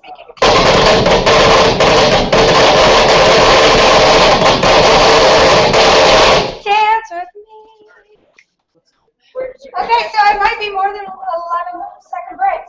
What do we think just happened? Do we have any? It's too far away. Okay, so Dr. Simmers, you come over here and stand to Terry's right. Terry, you stand closer to the blue. Okay, this is not going to work because we had to actually edit yours so that it looked cleaner. See how it has not? Do you see how it's all funky? So we're going to have to go back to the original version. The formatting was remapped in Windows. So we spent some time formatting yesterday. Mike, can you start rolling? Sure. Okay, since I have time while Dana's doing this. I just need to welcome everybody who... Can we need more quiet, please? I need to welcome everybody who just recently joined us back to the AutismOne and Thrive Day of Top 10 Takeaways. And just remind everybody that no information in this conference is presented by AutismOne Thrive or their staff members or volunteers as medical advice. Patients and caregivers should research all information given. All information should be discussed with the patient's personal physician. Also, we reserve the right to ask any person to leave the conference if that person's conduct may substantially interfere with the participation of others.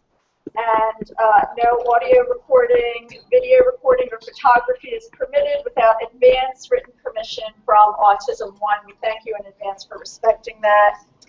And I'm going to introduce Dr. Sean K. Centers. He is the medical director at the Osteopathic Center for Children, a pediatrician and internationally known expert and lecturer on osteopathic pediatrics, nutrition, and natural medicines as they apply to children. Dr. Centers worked for over 20 years alongside Dr. Viola Fryman, an original student of William G. Sutherland, the founder of cranial osteopathy.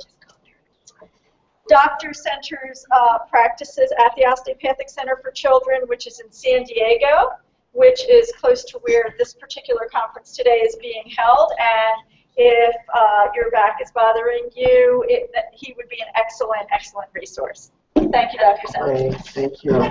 So we're going to talk about. So we're going to talk about a couple of things today. And to begin with, we're going to talk about how osteopathy, or osteopathic medicine, is involved in treating children with autism. So what is autism? Autism is a spectrum of disease that is related to a cascade of many different issues, including environmental factors, birth trauma, environmental toxins, heavy metals, and viral insults. The damage to the digestive tract, assimilation system, and the elimination systems are all involved. Osteopathy comes from two words, osteo, which means structure, and pathos, which means suffering. So when an osteopath looks at a child, we look at the child's body in the context of the structure of their life as it relates to what they're suffering from. So we also know that research conducted by such people as Andrew Wakefield and Judy Mikovits and Luc Montanet, William Shaw, all indicate that there, or suggest that there's a viral, bacterial, or fungal component related to autism. And we'll talk about how that might occur. So the assimilation system is that's how we process or take in food or nourishment. And many times children are not assimilating food properly. And we'll talk about how casein, gluten, soy, and many other things are involved a little bit later. The digestive system, not only can we some of these children can't assimilate things, but they also can't really digest or break apart nutrients very well. And lastly, they may not be able to eliminate a lot of things very well. Elimination is very important. So if you're not eliminating the toxins that you are absorbing, then that's a really big issue. So it's not so much that we are being exposed to all of these different toxins in our environment, which we are, but one of the other big issues is we're not being able to eliminate them. Now, there's this party in the autism community. I think it's called the Canary Party. And it's a really true fact that these children that we see with autistic spectrum symptoms may be like the canary in the coal mine, warning us of a toxic environmental exposure of all people on our planet. What is also highly associated with autism, and this is where I come in, is the fact that autism is associated with birth trauma. For example, autistic children have a 12 times more likely chance to suffer birth trauma than their non-autistic siblings. And there's many, many studies on this. These are just things we pulled out from the internet, just in a 1-minute search.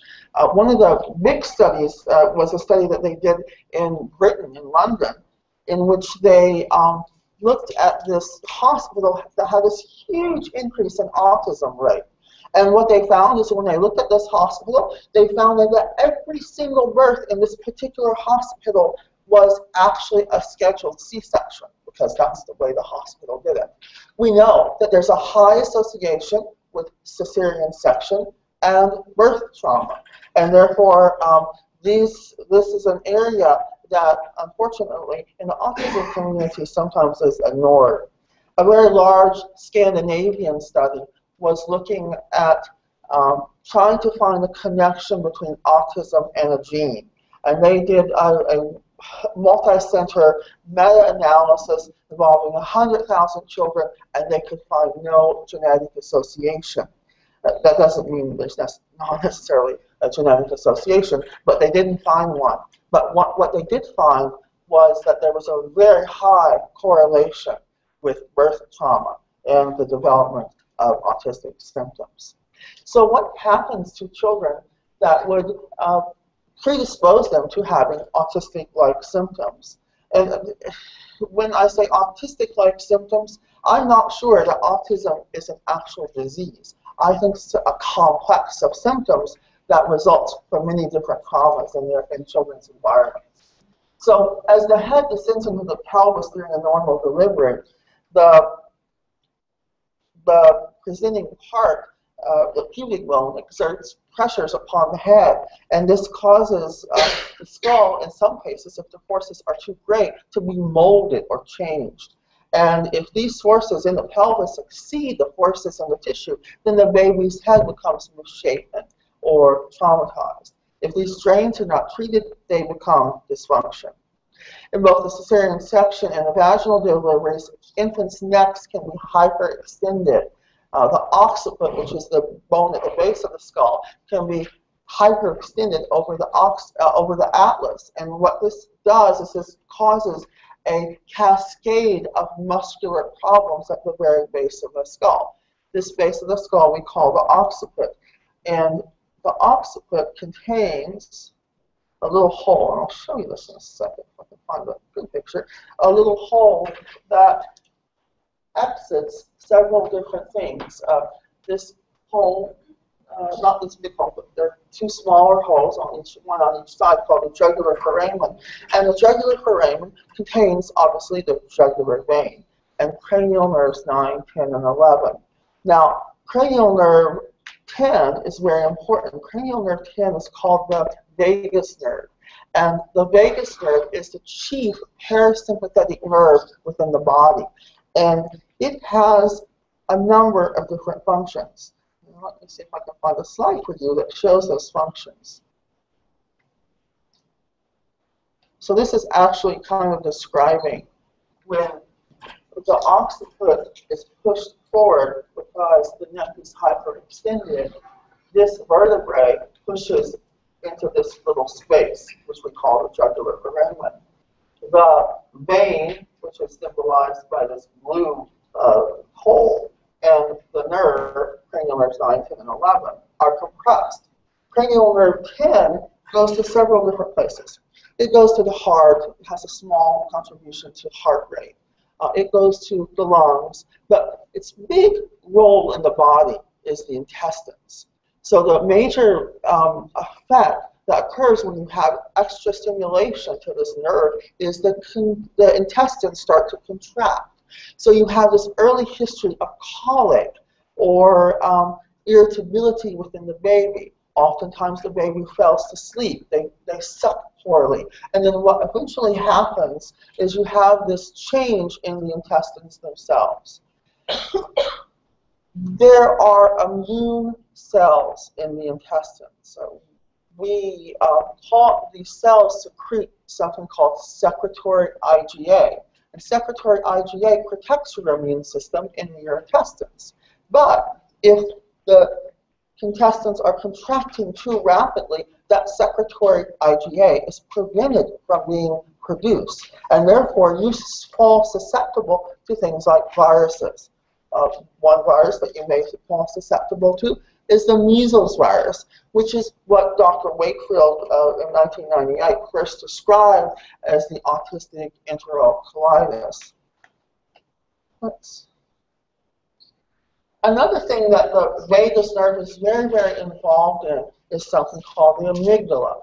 One of the major functions of the vagus nerve is to send impulses back to the amygdala. The amygdala is this little area in the brain that controls our emotions and how we respond.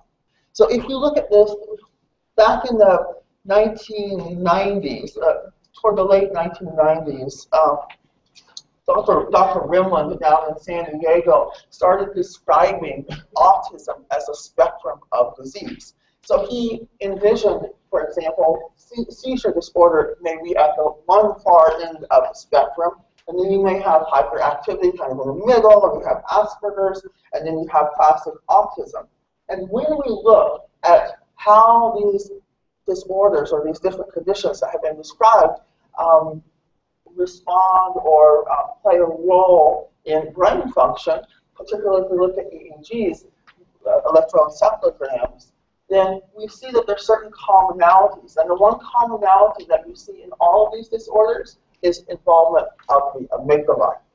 And the vagus nerve is the nerve that regulates amygdala function. So initially, what you will have is, because you have this overstimulation of the vagus nerve causing contractions, abnormal contractions of your intestine, decreasing your immune response, you're exposed to viruses, and then you get this gastrointestinal dysbiosis. This means that the cells and the bacteria that are in the intestines are no longer functioning properly. This may lead to hypersensitivities in the environment. It may lead to overgrowth of things like yeast, overproduction of neurotransmitters such as serotonin, and then you will get symptoms that are described in many children as autistic-like symptoms. So, for example, if you just take the issue of casein and gluten.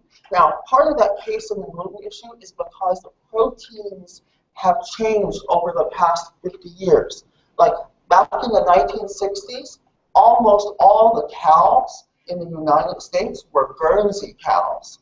And Guernsey cows, when you drink the milk from Guernsey cows, it has a lot of fat in it that tastes really good because it's got fat.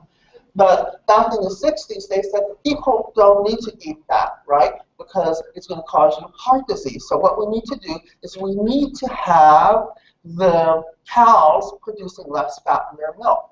Well, they found out that if you gave them a different kind of milk coming from Holstein cows, it had less fat. Plus, if you bred these cows, one with another, you could breed them so that the cows would actually produce less fat.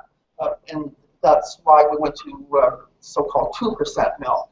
And as this happened, not just did the fat content change, but the protein content in the milk changed as well. And the same thing essentially happened with wheat. Over the past 50 years, the wheat that we eat today is very, very different than the wheat that we ate many, many years ago, because the protein has actually changed.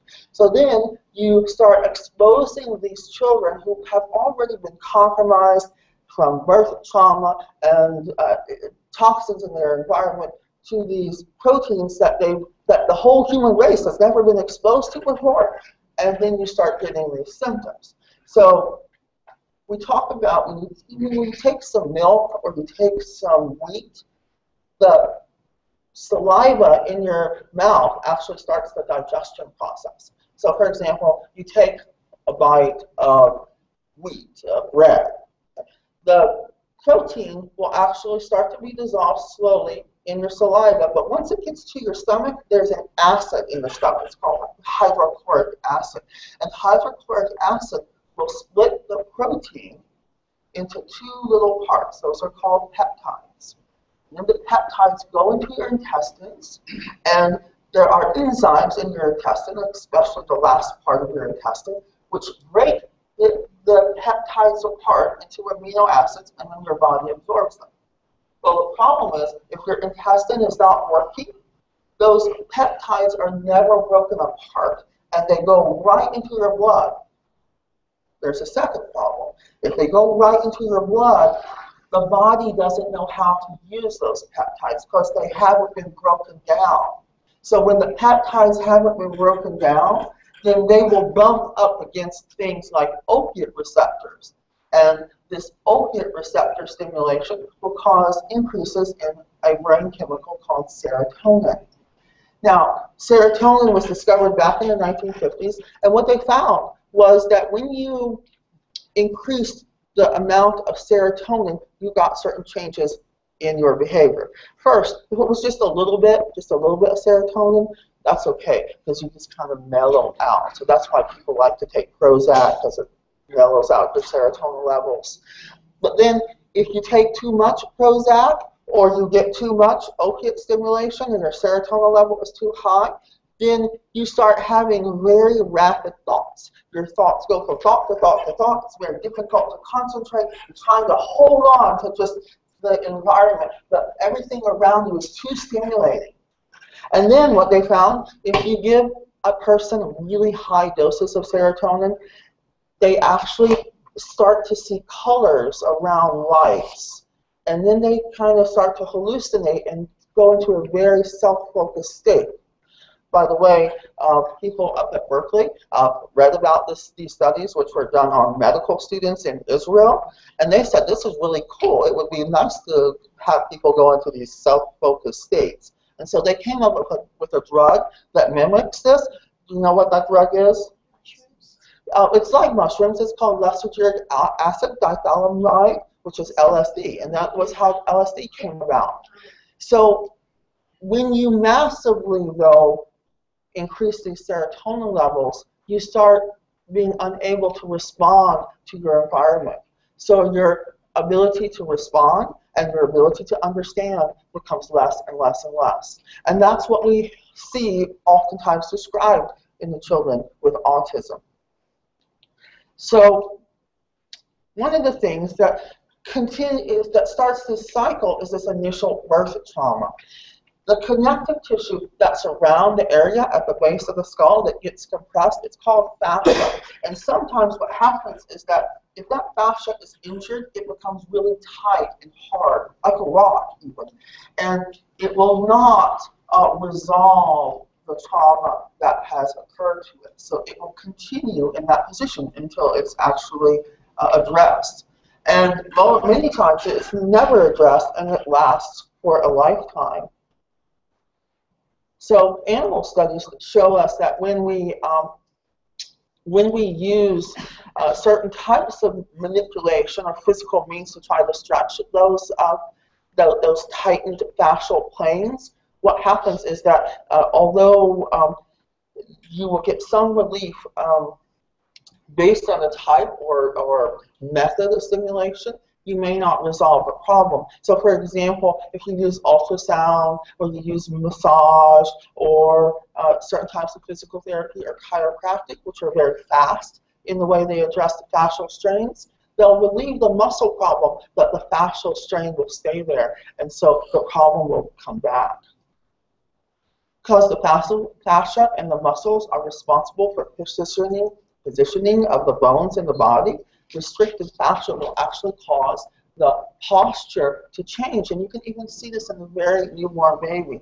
Oftentimes, you'll see in pictures that I see in pictures that parents bring us that the baby has a whole C curve, not a C curve in the spine as far as scoliosis, but the whole baby is leaned in a C curve, which is part of that is associated with torticollis, which is a tightness of the sternocleidomastoid muscle, but another part of it is the direct result of a strain that's occurred throughout the whole infant's body.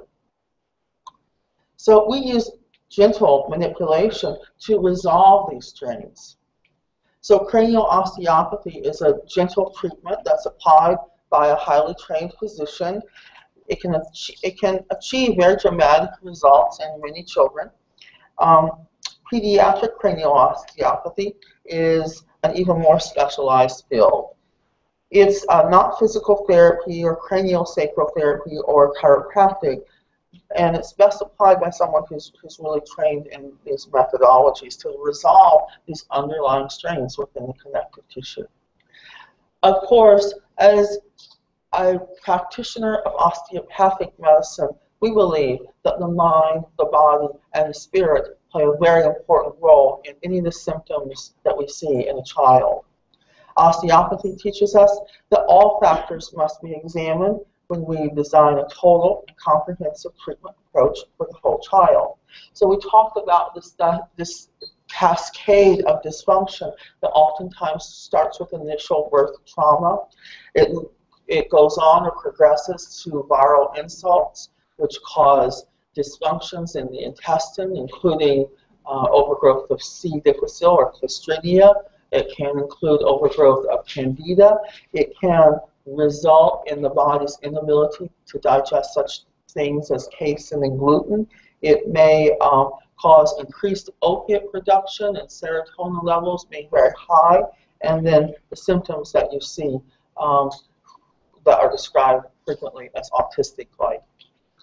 It's very important to do biomedical testing. We in our clinic will look for those casein and gluten peptides in children's urine, and if that is a problem, we'll remove casein, gluten, and soy. We'll do testing if indicated for certain allergies. Primarily, we look for IgG allergies. Many children come, they've already had these IgE testing, and when we do IgG testing, we find that there's many missing things that they were allergic to that their parents were unaware.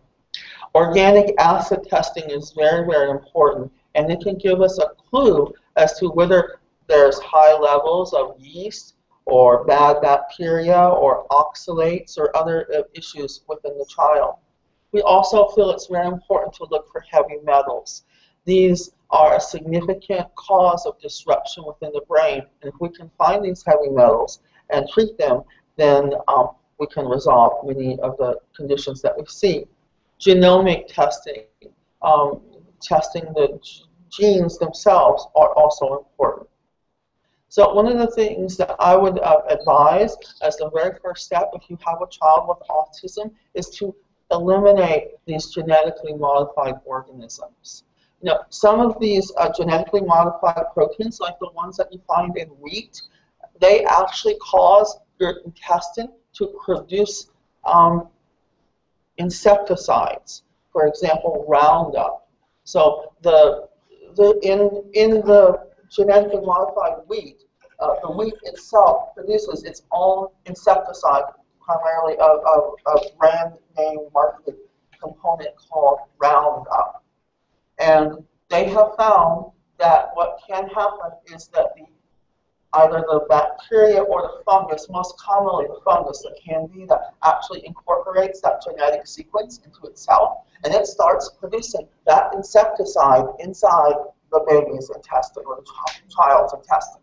So probiotics and fermented food are extremely important.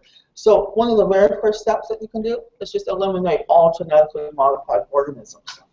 Probiotics are, as we said, important to restore gut flora, coconut kefir, and then addressing the detoxification pathways. We use this probiotic that we have found very effective. And we also use the CBD oil, which we have also found to be very, very helpful. I have no financial association with hemp meds. It was just a coincidence that they happen to be here today. But that's the one that we would recommend. So if based on laboratory tests, we find certain indications that tell us that there are increased amounts of Candida or bad bacteria, Clostridia, or pollens with casein and gluten, then we need to address those as well. So we'll eliminate the casein, the gluten, and the soy if that's a problem. We may suggest a GAPS diet or a specific carbohydrate diet, or sometimes a body ecology diet based on the individual child.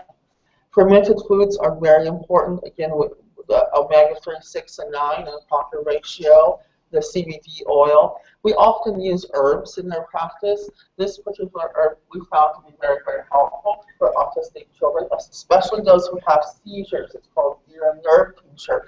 It has the herbs black cohosh, blue cohosh, skullcap, vervain, which are actually herbs that help to balance the hormonal system. There seems to be a relationship between seizures and hormonal balance. Is that available on Amazon? Yeah, you can get it on Amazon. Yeah. All of these things. I think that you can even get the CBD oil on Amazon. So, and the coconut kefir as well. Methylation pathway is very important. So methyl B12 injections are something that many children will respond to. We'll use glutathione. The one that we've been using more recently is Immunocal, which comes from Immutech. And then coconut oil, the sulfonation pathway is really important. And one simple thing that you could do that will help the sulfonation pathway is to give your child coconut oil. Start with a small dose and try to build up to maybe a tablespoon a day. It needs to be extra virgin organic coconut oil, obviously. We will sometimes use medicines to take heavy metals out if that's a problem. But it's usually after we've done many other therapies where we do this. One component or a group of essential oils called Juvaclins is very, very helpful in taking these heavy metals out of the body. We've had really good success with that. I think I have like 1 minute. Yes, and we do. Then we sometimes use nystatin and diflucan. We'll give vitamin supplementation such as Super Nuthera, and we talked about Immucal. Of course, we have to make sure the baby or child is eliminating properly. So sometimes we have to use herbs such as Cassandra sagrada and turkey rhubarb. And another thing that you can do that's fairly benign is to give your child Epsom salt baths. Epsom salt is magnesium sulfate. And we will usually advise 3 cups of Epsom salt in the bath water for 20 minutes, and we'll do that every other day. And that seems to be very helpful for many patients. We have to, even though we repair all of these biological and structural things, we have to also think about the behavioral things. So we'll use Tomatis-based therapies like Entyme, the Anat Banyel method we sometimes recommend. EMF protection is very, very important. We can do a whole day on that. And then this type of therapy, and I'm in San Diego, so I utilize Dr. Susan Goh very frequently. And she has a whole program, Spectacular Bond. You can go to the website and find out about that. It's very helpful. She is one of the most amazing doctors I know. She actually comes to the kid's house and looks at how the kids interact with Susan Go. It was wonderful. We also use essential oils.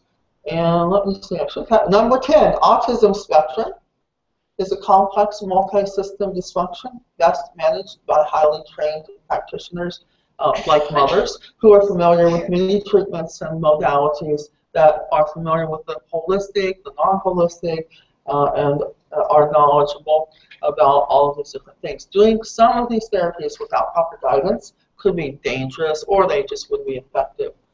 So I want to tell you, if you want any information, just go to our website, www.osteopathiccenter.org. And I thank you so much for allowing me to speak. We're going to have the AutismOne Q&A period now. So any speaker in this room, including Dr. Centers, who is happy to come up on stage to do this Q&A period. I do see some speakers who are still here. If you'd like to come up on stage and do a Q&A. At 12:30, we will be having Dr. Brian Hooker's keynote. There will be no questions during that keynote. We ask you to respect that. No questions during Dr. Brian Hooker's keynote, 1/2 hour from now. Say something really quickly about Amazon. Please, it's really important you know there are a lot of companies out there now who are making fake products and putting them in, and they have no regulation on Amazon. So it is better to buy directly through HempMeds or somebody who's buying directly from HempMeds, and it's much better to buy directly from somebody who's getting them from the source. Amazon has no regulation, and supplement companies all over the world are having huge issues with supplements sold on Amazon, so highly do not recommend purchasing there. We'll tell our friends in Buenos Aires that. There's lots of really good distributors that you can get through without having to go with Amazon.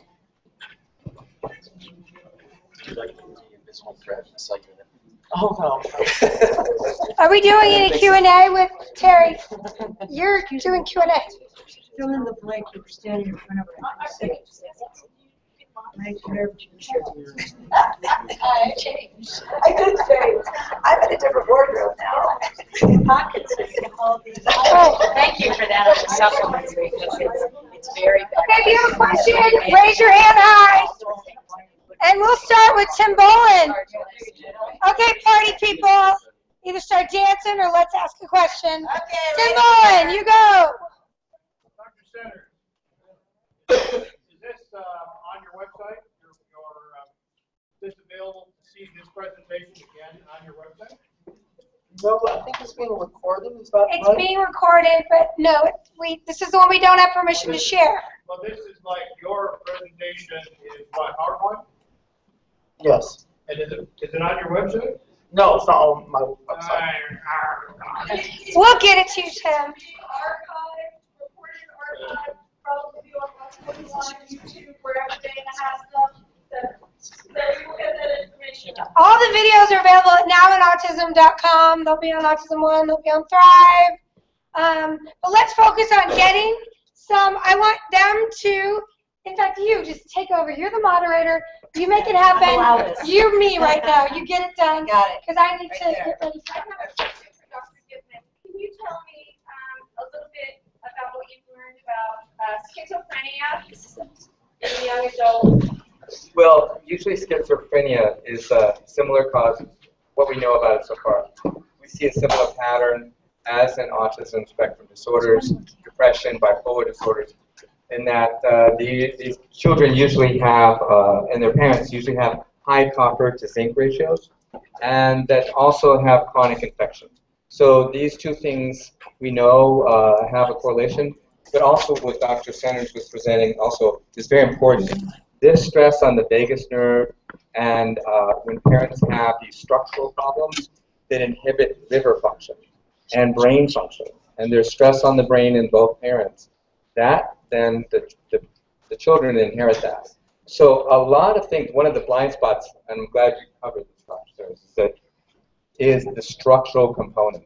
Is Because what holds the stress in the body, the structural stress, is the pressure. Like if there's pressure on a nerve, that organ is suppressed in its function. And that's very, very significant. Does that answer your question?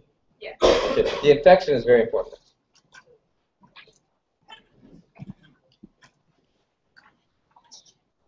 To the same doctor, sorry. Just wait. You're saying Stay on the end. trauma to the vagus nerve. Is it just you're saying birth? I mean, I'm thinking of, you know how you see people carry their babies, and I didn't see them move the face, kid's neck is way back there. You want to lift your head and tell the parent, don't do that, but you know, you're not raising it that way. But is that kind of trauma, or you know how some kids, they fall? That trauma we're talking about? Or what kind All of it. Just All of that. I mean, all the above. It's great. I mean, have you ever seen a cesarean section, an operation? Yes. See it, just to watch it's traumatizing. Yes. So can you imagine the amount of stress that baby's going through? Being drugged, born in the world drugged already, and there's just the physiological stress of having the surgery done to its mother. That's the way it's coming into the world. Plus, it's not getting the probiotics by the way it needs to go through the birth canal. So all these factors are immense stress on that baby. Right? Now you're having generations of cesarean sections. What does that do? But yes, all that trauma is important. Does that answer your question? All of those traumas, those stresses add up. Right? And by the way, there's a great resource, birthpsychology.com. What is it? It's called birthpsychology.com.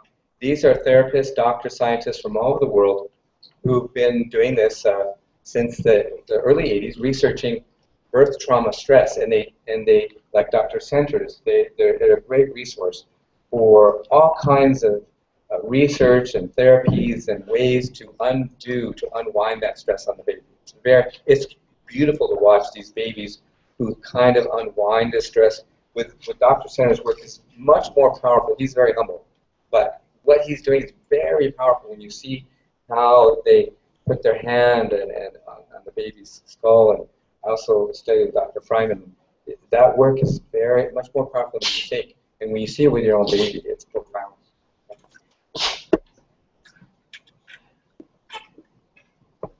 Scoot in a little bit so we can see you right here. This is your, getting your picture taken. Make sure we can see you all. Thank you, thank you. For Dr. Centers, I assume that you have better success the younger the child is when you begin to see them, or do you have equal success with the child who might be older when you begin treatment? So the question is, do we have better success with a younger child or an older child? And I would say that we have success with both of those age groups. Many times the patients come to us as an older child, and we can see very dramatic results with older children. And it is a comprehensive approach. We have to use all of these things. We have to use biomedical, we have to use behavioral, we have to use all of these things together, because sometimes you see the patients who have osteopathic treatment to their head and they got very little improvement. Or you see a child that's done a lot of biomedical and they got very little improvement.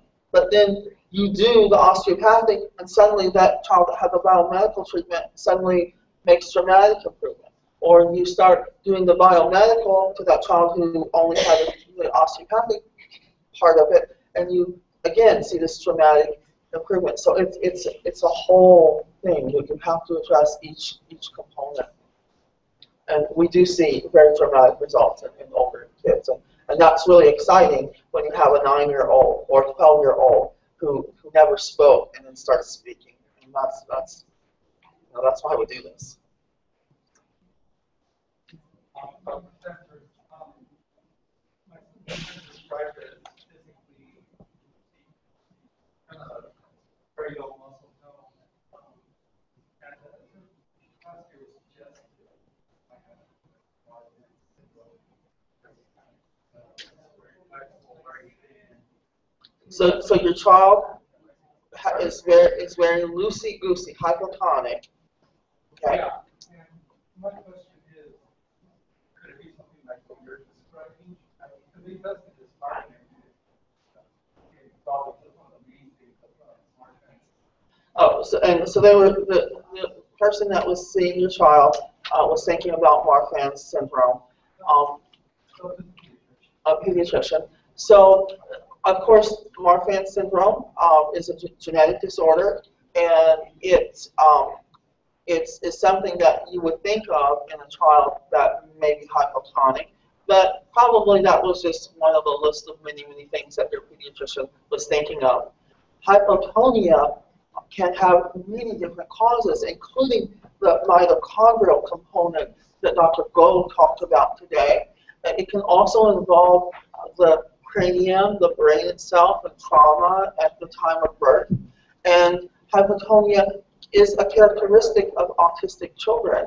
So is your son in the autistic spectrum? Yes. Yeah. So that it's not uncommon for many children with autism to have hypotonia, and there are ways to treat that and deal with that.